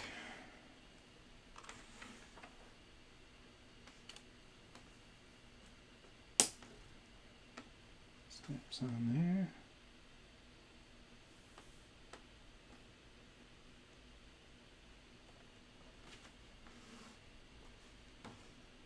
And we have a little tailpipe. That clips on down there.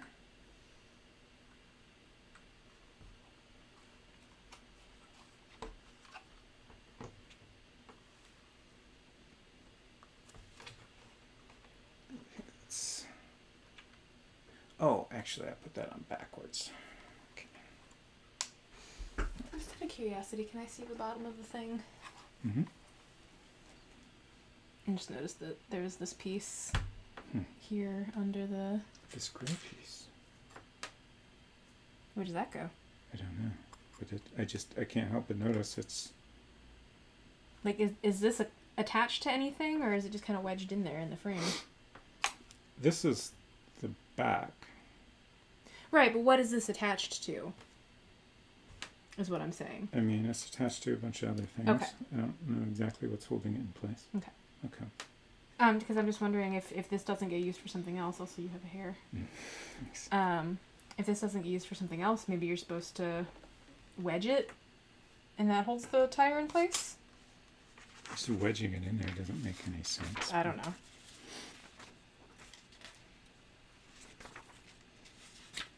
Also, does this count as Okay, back no, seating? we do. That's okay. That's the painting. We do use that for the painting. Never mind then.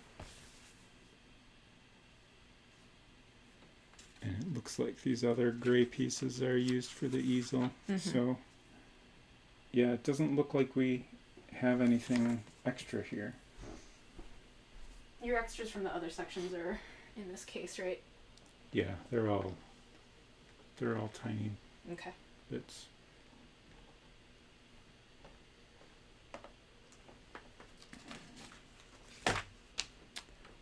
Okay. Suitcase time.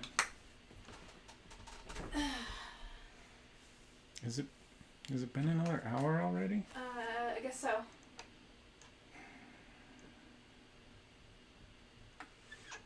Yeah, I think we'll take another quick break. Because we're getting down there.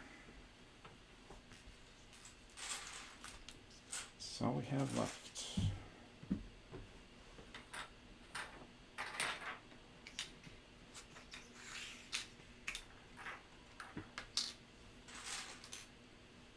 So we will stretch and hydrate, and then we'll come back and finish this thing up.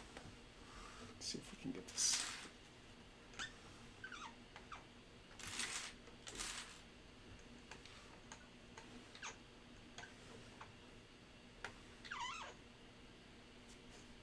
A little squeaky. All right, Yeah. We'll be back in a minute.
very jealous of Holly's chocolate-covered pretzels. Let the record show that I offered him some and he said no. She did. If I'm being honest, I don't want to get chocolate in my teeth while I'm streaming. That's fair. Also, try not to eat right in front of the microphone. Whereas I'm over here happily crunching away 2 feet to the side of the microphone. Yeah, I mean, you're a little further away, so. Anyways, we're getting pretty close here, and it's time to build our little suitcase.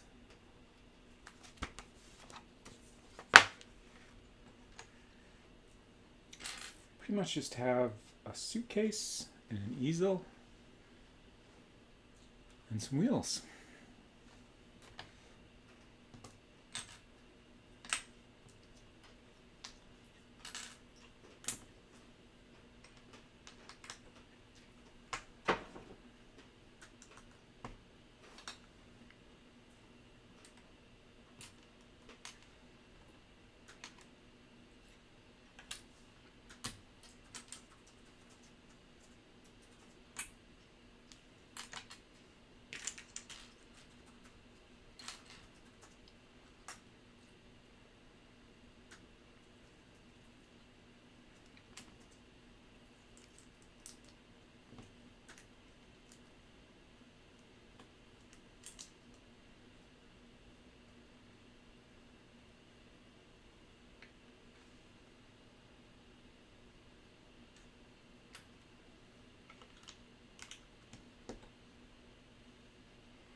Alright, we got a bunch of stickers that go on this suitcase. To let everyone know where we've been traveling. Those are going to be coming up pretty quick here.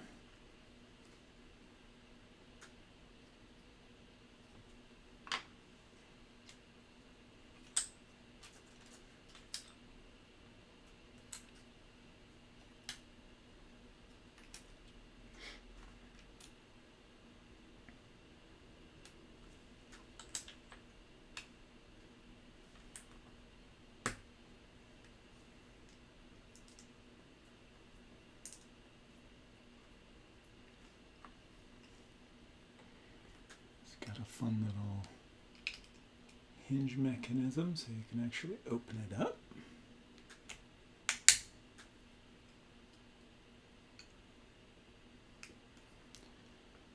Store your paintbrushes and such in there.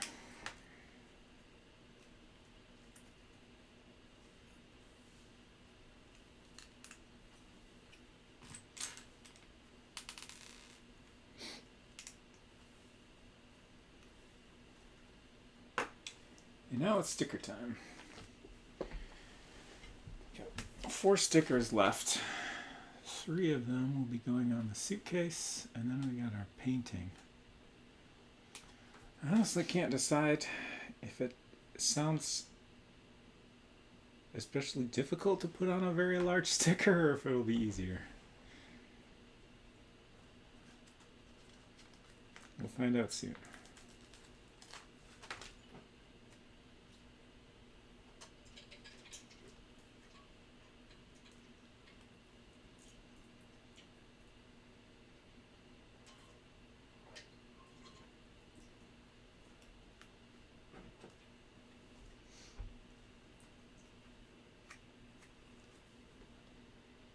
I feel like I'm doing pretty good with stickers today. Yeah.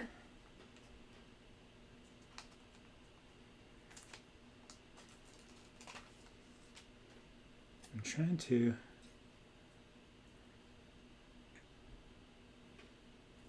figure out what all these stickers are. We got one that's like a Italian flag heart. I got an oval that's half white and half red that has a capital PL on it, and I'm not sure what that is. And then there's this blue one below that. I wonder if the PL might be Poland? Could be. Because I feel like the Polish flag is red and white. I'm not sure what this is down here.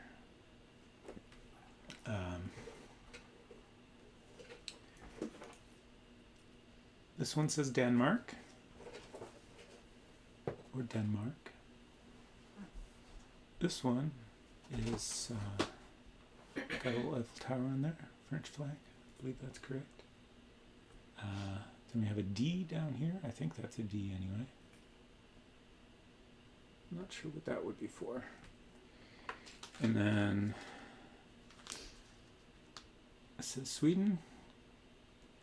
And their flag. And then that's Swiss flag, yes? Yep. I think the little blue one that you pointed out and said you weren't sure what it was must be some Alp or another. Okay. A mountain of the Alps. Uh-huh. Just because there's a general Europe theme with all the stickers. Right.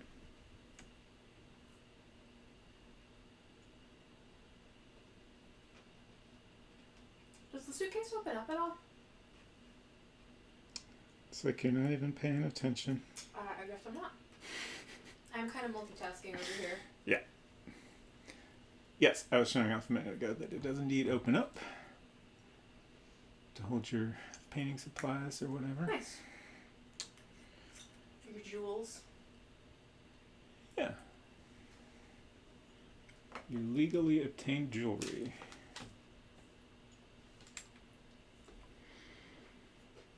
And now,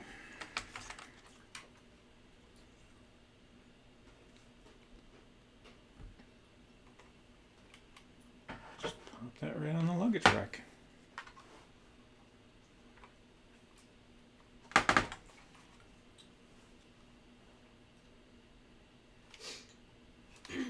Super totally legally obtained jewels just randomly reminded me, I think it was a Reddit relationships post where some guy wanted to know, or it was either, maybe it was legal advice. He had a shoebox full of loose gemstones Right. that he wanted to keep a secret from his wife, Remember who that he one? was not yet, but was thinking about beginning the process of divorcing her. And it seemed fairly obvious to everyone except this guy that his shoebox full of gems was probably not worth the fortune he was imagining. And also, no matter what you think or imagine, there is no way to legally hide the existence of a shoebox full of gems from your wife in divorce proceedings. And if you try, it will go badly for you.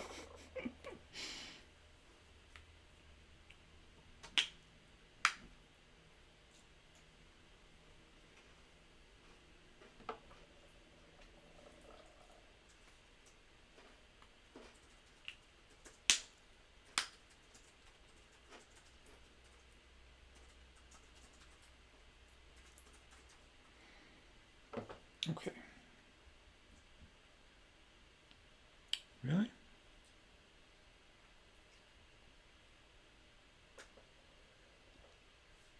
They don't. The drawings here don't show you which way is out, but I think this is correct. I'm sure we'll find out pretty quickly if it doesn't actually go together.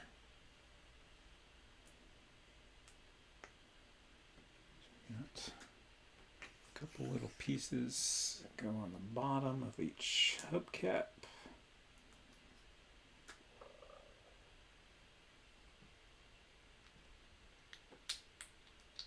And it fits.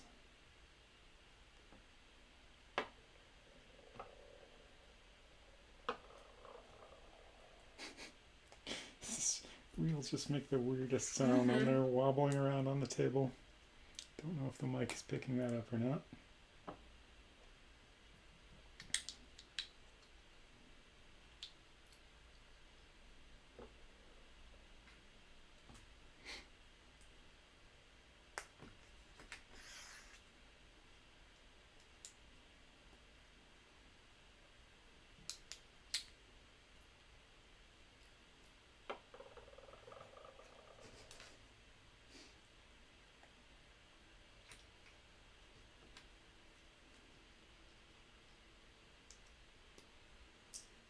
Unfortunately, the keywords that I remembered from that Reddit story have not helped me to find the post in question.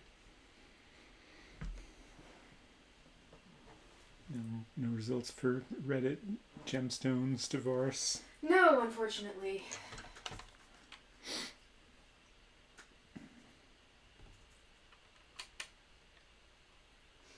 I have a Twitter friend that I'm almost positive if I DM'd them and were like, hey, do you happen to remember this Reddit story? They might know where to find. But I don't know that I want to go that far. Sure.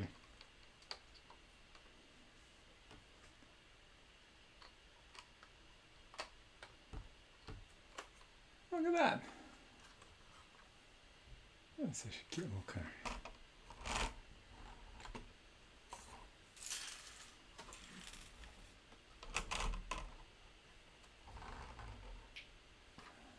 It's a car. It's a fully functioning car. Yep. And yet... Unless you need a spare tire that doesn't fall out. This haunts me. Like, I'm sure we didn't screw anything up, but, like... What are we missing? There's gotta be something we can do to put a little stop under it to keep it from falling all the way out.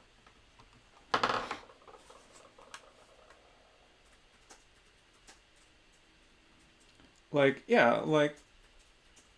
And there's no reason we couldn't attach something underneath here.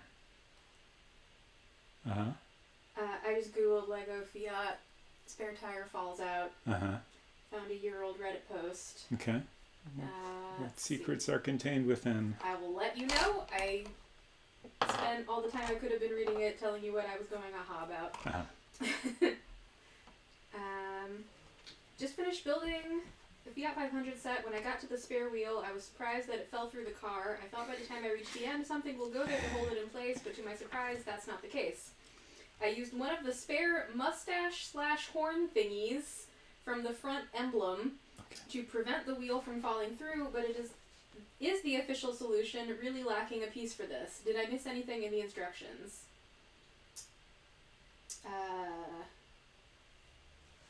Someone who deleted their account says... These mustache pieces is yeah. interesting and hilarious to me. Someone says, the tire does not fall through. Look up step 93 on page 73. Oh, shoot. Those two brown pieces protrude inside the frame and the tire comes to rest on them. You must have them on backwards. Oh, I went to page 93. Page 73, step 93. Got it. Hold on a sec. I'm gonna move our little page saver frog buddy ahead here. Okay, page 73. Page 73. Okay. Oh. Huh. Yeah. Shoot. Do you have to take it apart to fix it? I don't know yet. Would it be, You certainly need to take the wheels off. would it be easier to use the extra mustache horn piece? I'm gonna fix it one way or another. Sure. I don't know how I didn't notice this.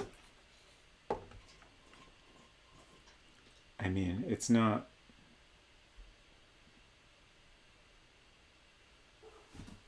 Come over and look. I just wasn't paying close enough attention. Like it's not like super clear in the instructions, but it's Right. clear. Like I obviously have them on wrong. Yeah, I see. So how much do you have to dismantle to fix it? I'm not sure. I think a decent amount, but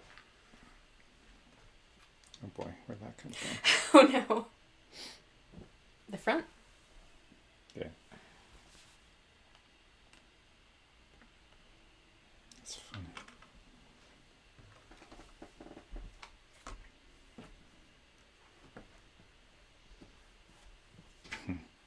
Forgot to refill my drink at the last break.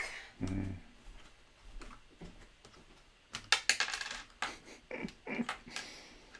Oh, jeez. We really should have looked this up sooner.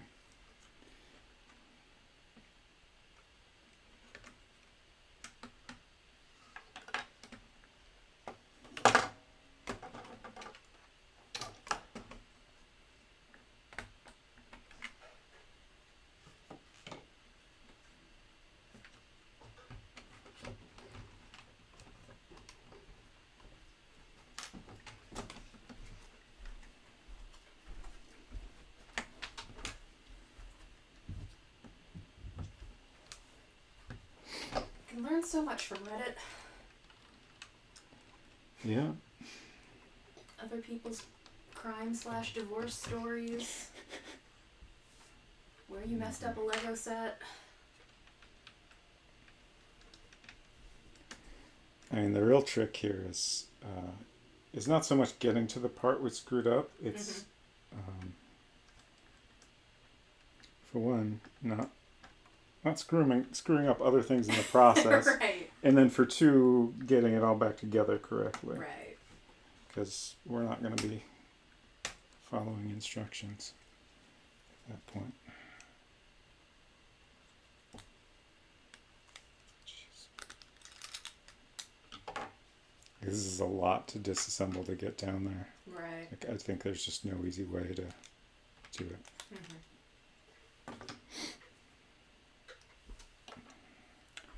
We made it.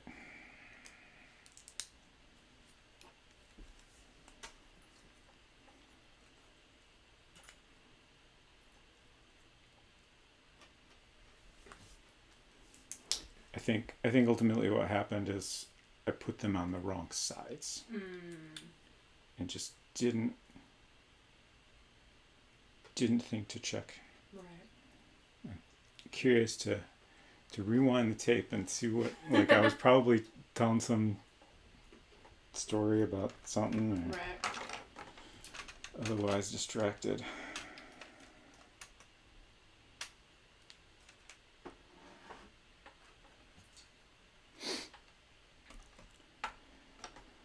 All right.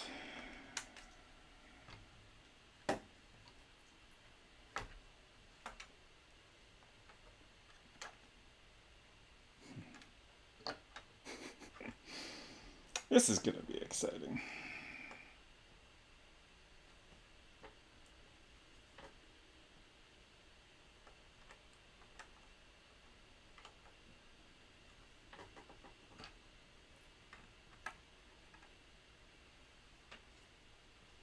Oh, okay. That was wrong.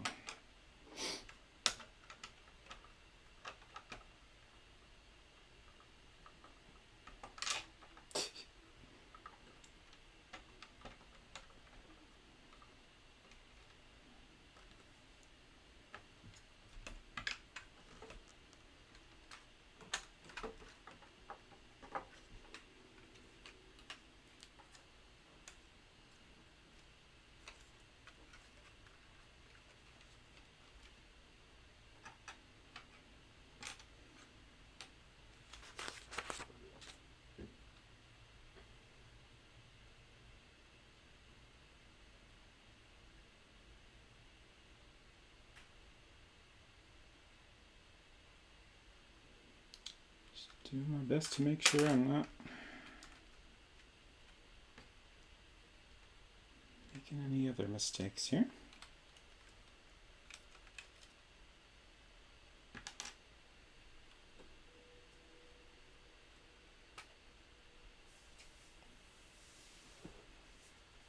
Like the ones I just made, for example.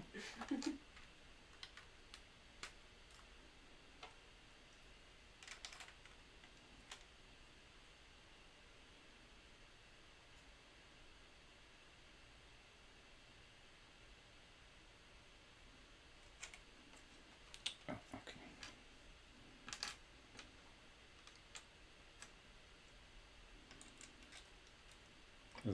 There's a bonus level of confusion here because like some of these pieces are on that aren't on there yet in the instructions I'm using to compare things. So. Right.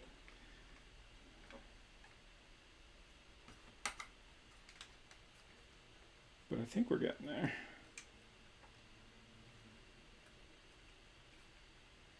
Right, that's off.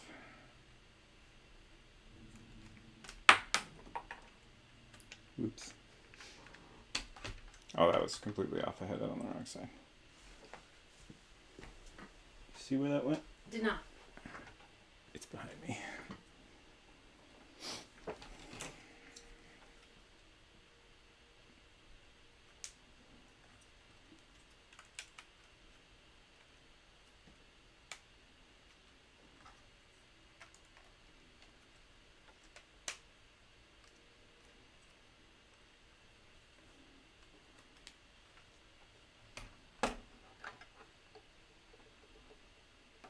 I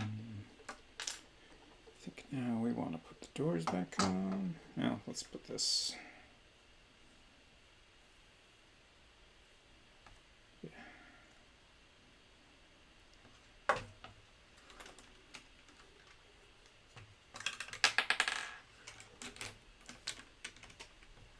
Steering wheel's a little easy to bump off. That doesn't seem ideal. Yeah, but I mean, when it's all fully assembled, you're not really gonna bump into it too much. Remember that tweet of some person saying that their steering wheel and their Tesla fell off, and someone was like, "Big deal, that happens to cars all the time." I don't remember that. My steering wheel falls off 2 to 3 times a month. All cars do this. This is normal. That sounds like a joke reply. I mean, I don't know. It gets shared around in screenshot form. Here's the big test. Aha! Now we just got to put the rest back together. And hope we don't have any extra pieces.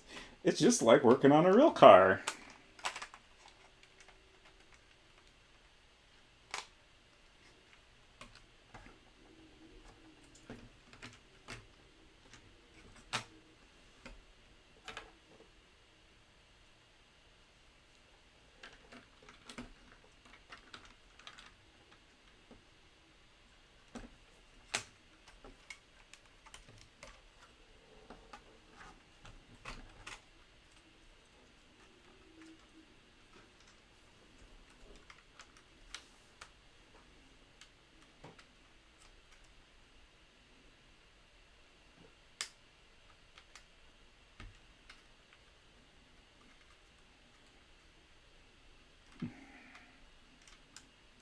Why won't you pop into place?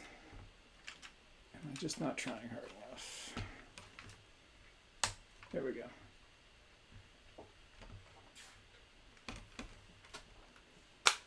Okay.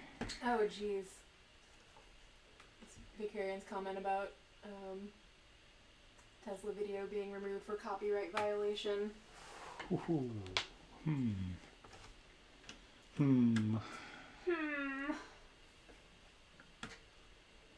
Okay, I think we're doing good here. Although, I guess I shouldn't have done that just yet.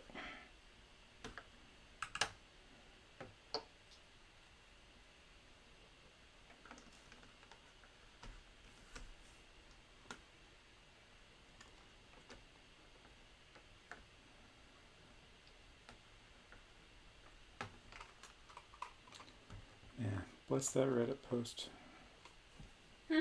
Bless that Reddit post. Yeah. Like, it was such, like I was saying, like, it was obvious in the instructions, but, like, if you're going back looking for what you missed, like, it's such a subtle detail. Right. Like, there's not really any attention called to it. It's just, you know, when you're putting it together, like, you gotta notice it. For some reason, I didn't. But we're all better now. And there's no extra pieces.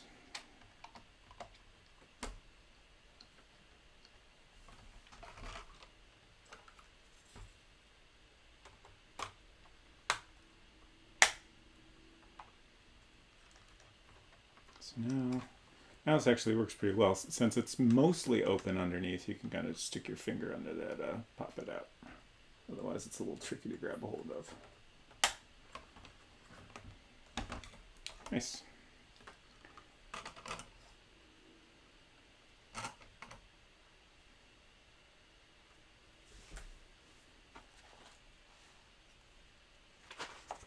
And now, use our little frog buddy to get back to where we were.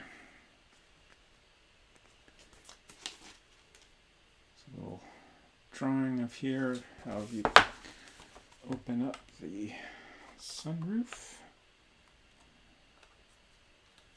Guess it doesn't roll up as much as I thought it did, but kind of open it up here and it just flips back a little. Pretty neat.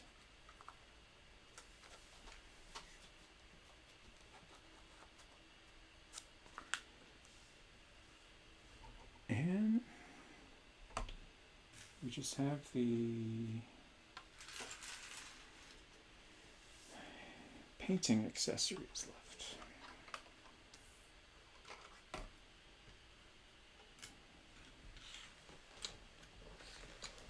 Starting with the easel.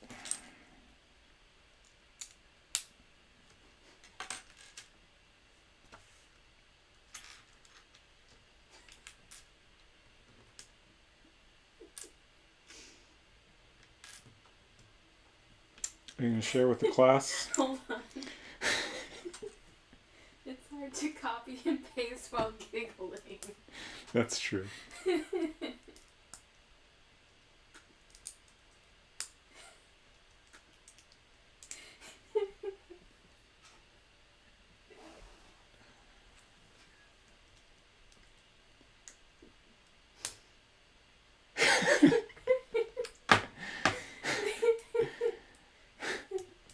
Last night I had a dream that I ordered a PlayStation 5, but I received this instead. The PS4 Pro Cantaloupe Edition.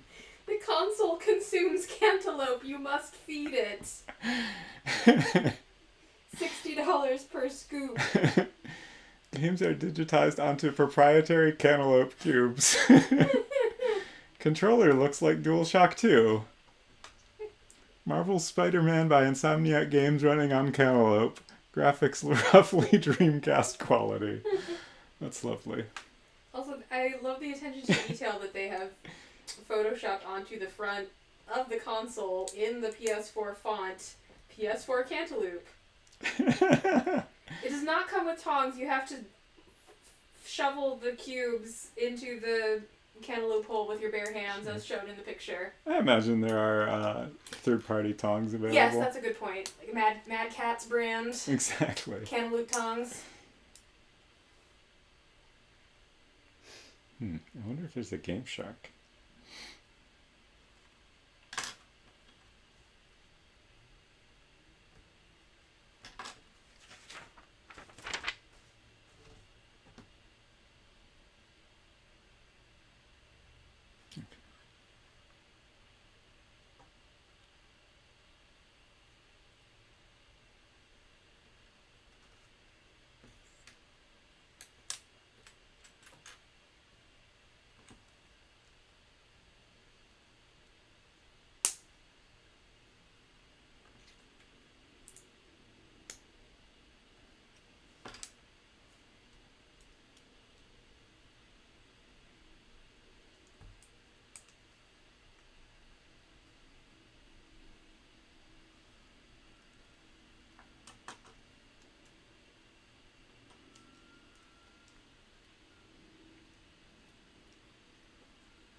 So this is our canvas.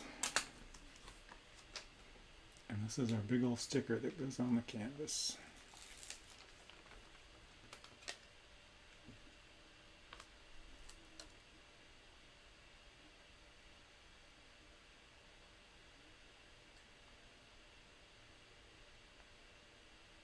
Yeah, I'm not a fan of this. The sticker's too big.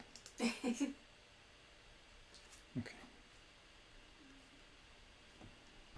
We got it. Pretty good placement even. Anyways. It's really easy to like start off too close to the edge and then like the spacing around the edges isn't quite right. It always bugs me a little bit, but I've gotten used to like the amount of space that is usually around a Lego sticker. So one interesting detail is that this painting is signed. I can't tell what the signature says. I do kind of wonder if it might be the name of the Lego designer that built this set. I don't think it is. Pierre Normandin is the senior designer at Lego that worked on this set, and like it's hard to tell what the signature says, but it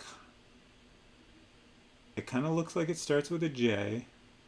I'm looking at this corner down here, and I feel like the last name starts with a C, and it looks like there's like two I's at the end, like this is something the second, but it's hard to tell.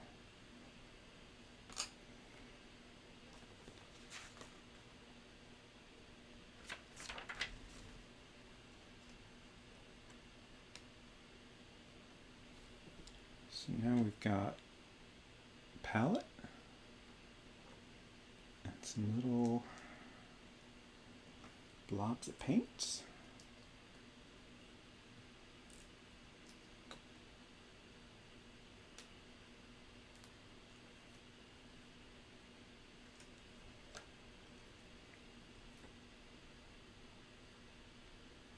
Let's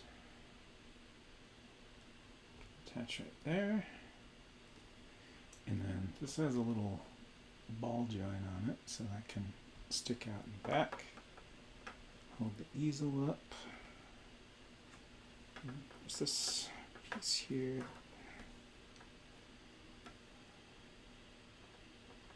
Flip out, set your brush on.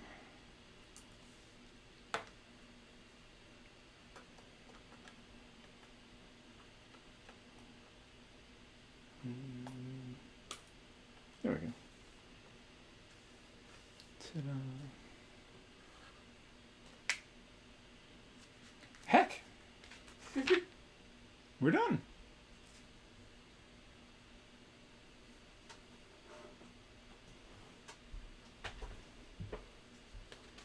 Now they want us to fill out a survey and let them know if we liked it. I think my only feedback is that they should maybe call special attention to this.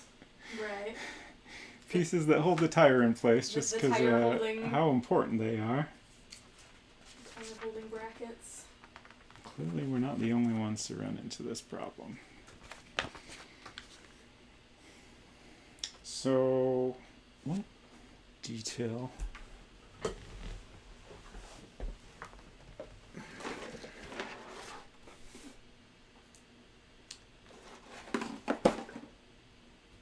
Okay.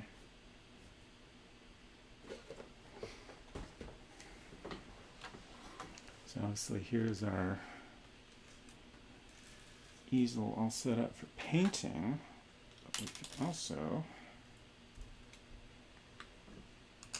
pop off the canvas, flip that down. Should probably take the palette off too.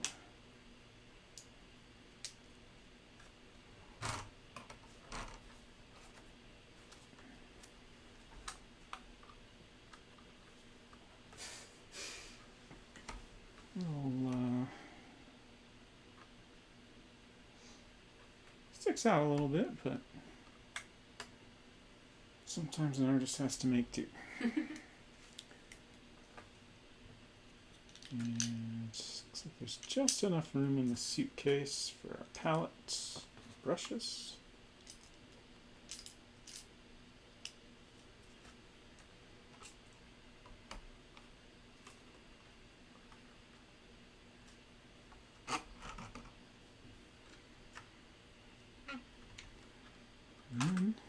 I should have done this before I put the there's one there. Flip the seats forward. Get our painting in the back seat here. It's a little tricky.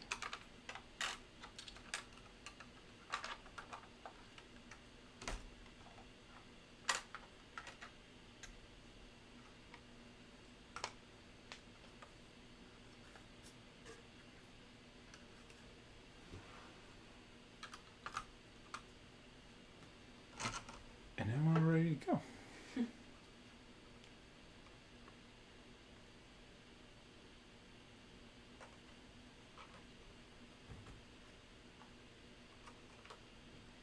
Spare tire in front. Mustache. Mustache / unicorn horns. Engine in back. Our painting is flopping around a little.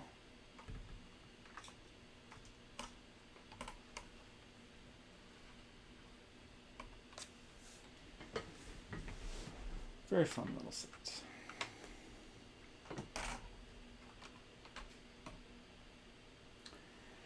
And unlike the Cantina set, I can probably find a place to put it.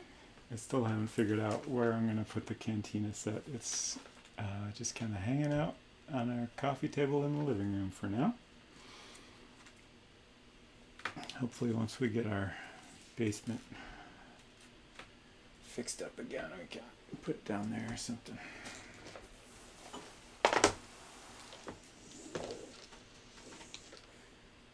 $6.22. So now that you're done and don't have another Lego set on deck. I do though. Oh, you do? Yeah, that's right there. Oh! I forgot you mentioned that. Yes. Okay. Never mind then. Carry on.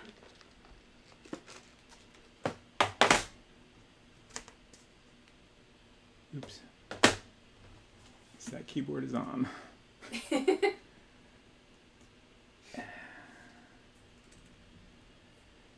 Okay. So.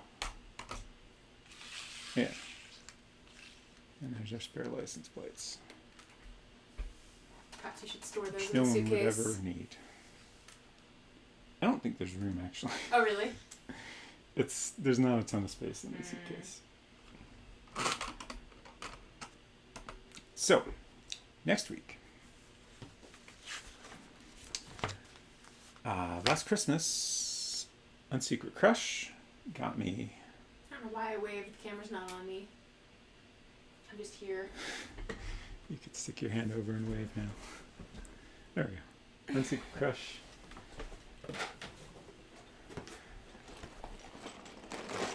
Got me this set. An entire droid building set with 3 different droids.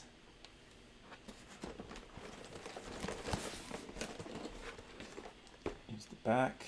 So you got your R2 unit, your Gonk droid. I think this is a Gonk droid from like Clone Wars or Rebels maybe. I want to say the Rebels cartoon. Which I haven't watched, so I'm not familiar with this particular Gonk droid. And then you got your mouse droid.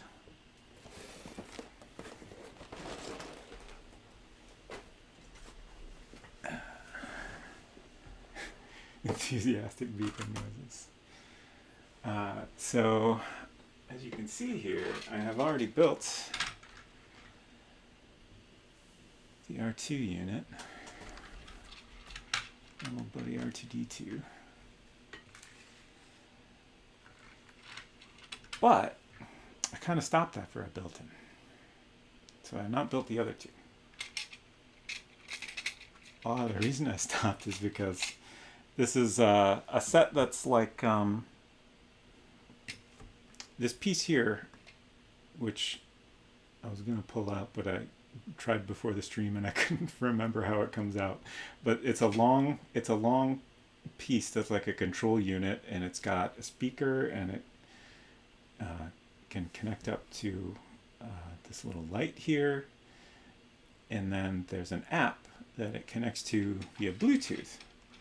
And you can see it's got some wheels here, so you can like actually program it and also just like control it through the app and have it move around. And I think it actually has like a motion sensor kind of thing, so it can like detect when it runs into an object, and you can have it beep and I think spin its head around and all kinds of stuff. But the control unit is also shared with the other two droids, and I think when I take that out of here, it's going to be a little harder to display R2-D2. So I wasn't in a big rush to build the other two, but I think that time has come. So next week I will start on that, and the sets are a little bit on the simpler side, but I think they're kind of deceptively simple. Like I think there's a lot more internally interesting mechanical bits than it looks like from the outside. So I'm guessing we'll get maybe one droid done next week and do the other one after that. We'll see how it goes. And then the other interesting, unusual thing about this set is they don't give you a manual. There's just a little pamphlet that comes with it. Like the actual instructions are all in the app. So I'll have my iPad handy and we'll go through the instructions that way. So that's what we'll do the next couple weeks. And then after that is a big unknown. I would like to continue doing some sort of chill Saturday stream. There's lots of games I would like to stream, but I don't think a gaming stream is gonna have the same vibe that I really enjoy for these Saturday streams. Not chill enough. I have some ideas. Like I can't just keep buying Lego sets as much as I'd love to. I will quick like I'm already out of room for where to put them, and at some point I'll run out of money as well. So I won't be able to build new Lego sets every week forever, but I have some ideas for what we might be able to do in the meantime, and hopefully I'll be able to figure that out before we're done with the droids. We'll see.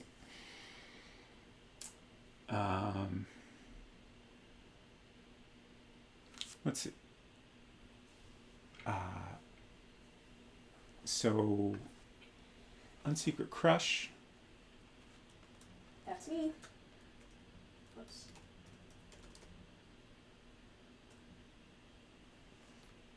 Message from the future. She's going to start playing Persona 3 on Monday at 8:30? Yep.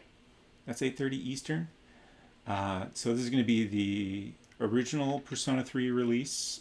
We dug out our original PlayStation 2. We're not sure whose it is. We used to each have one, but there's only one now. So we'll be playing. She'll be playing that on PS2, and I'll be hanging out. So definitely give her a follow if that's of interest. It's a real good game. I've never played it myself. I played some of it. I played a good chunk of the PSP version, Oh, okay. which is a little bit different, but still basically the same game. I might have played the PS2 game a little bit, but I've never finished it. But like, I watched her play a lot of it, and I'm excited to see the whole game. So I think that'll be a lot of fun. And then on Tuesday, on this channel, Unsecret Crush and I will be playing Phantasmagoria again. If you missed that, should be a VOD in my videos section. This time we will find Don John Donathan. Yes, last week we left off the stream. We were doing great at first, and then at some point we got a little stuck, and we can't find our husband. Can't find our scumbag husband. Good riddance, I say. He might be haunted now. He's definitely a lot more rude than he was before, but he maybe didn't give off the greatest vibes to begin with. Yeah. If I'm being honest. So we're just gonna click our way around and hopefully find him. I think I'm gonna continue watching last week's VOD to look for clues. See what I we don't missed. know if I'll actually find any. Right. And yeah, and then I also wanna. Do you happen to know if Retro's still streaming this evening? I have not heard otherwise. Okay, so OK Retro Zone did some LEGO streams that kind of inspired me to start streaming, so I'd like to give them a shout out. They're playing Snatcher with Silver Streak last night, and on Saturday evenings they do some sort of crafting. I believe they're going to continue work on a Gundam kit that they started previously. So if you like the vibes of this stream, I recommend checking that out. It's a pretty nice time. And that stream's usually at 8:30 Eastern on Saturdays. And for now, let's see if we can find someone to raid.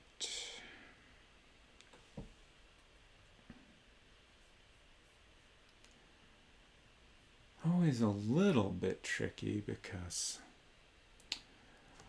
I pick my streaming times so that I wouldn't be streaming when other people I like are streaming, which means I never know who to raid.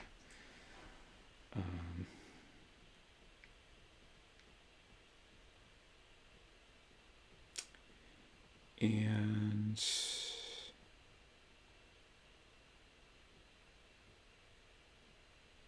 I got a lot of like different chill animal streams I follow, but a couple of them it's kind of hard to tell if there's anything interesting going on at the moment.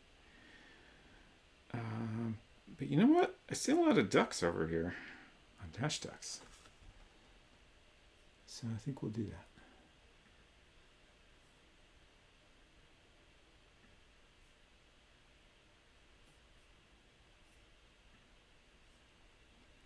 So anyways, thanks y'all for hanging out. I really appreciate you being here. I enjoy these Saturday streams. It's a good way to start off the weekend. I hope you have a good day, and I hope we'll see you around. Thanks, y'all.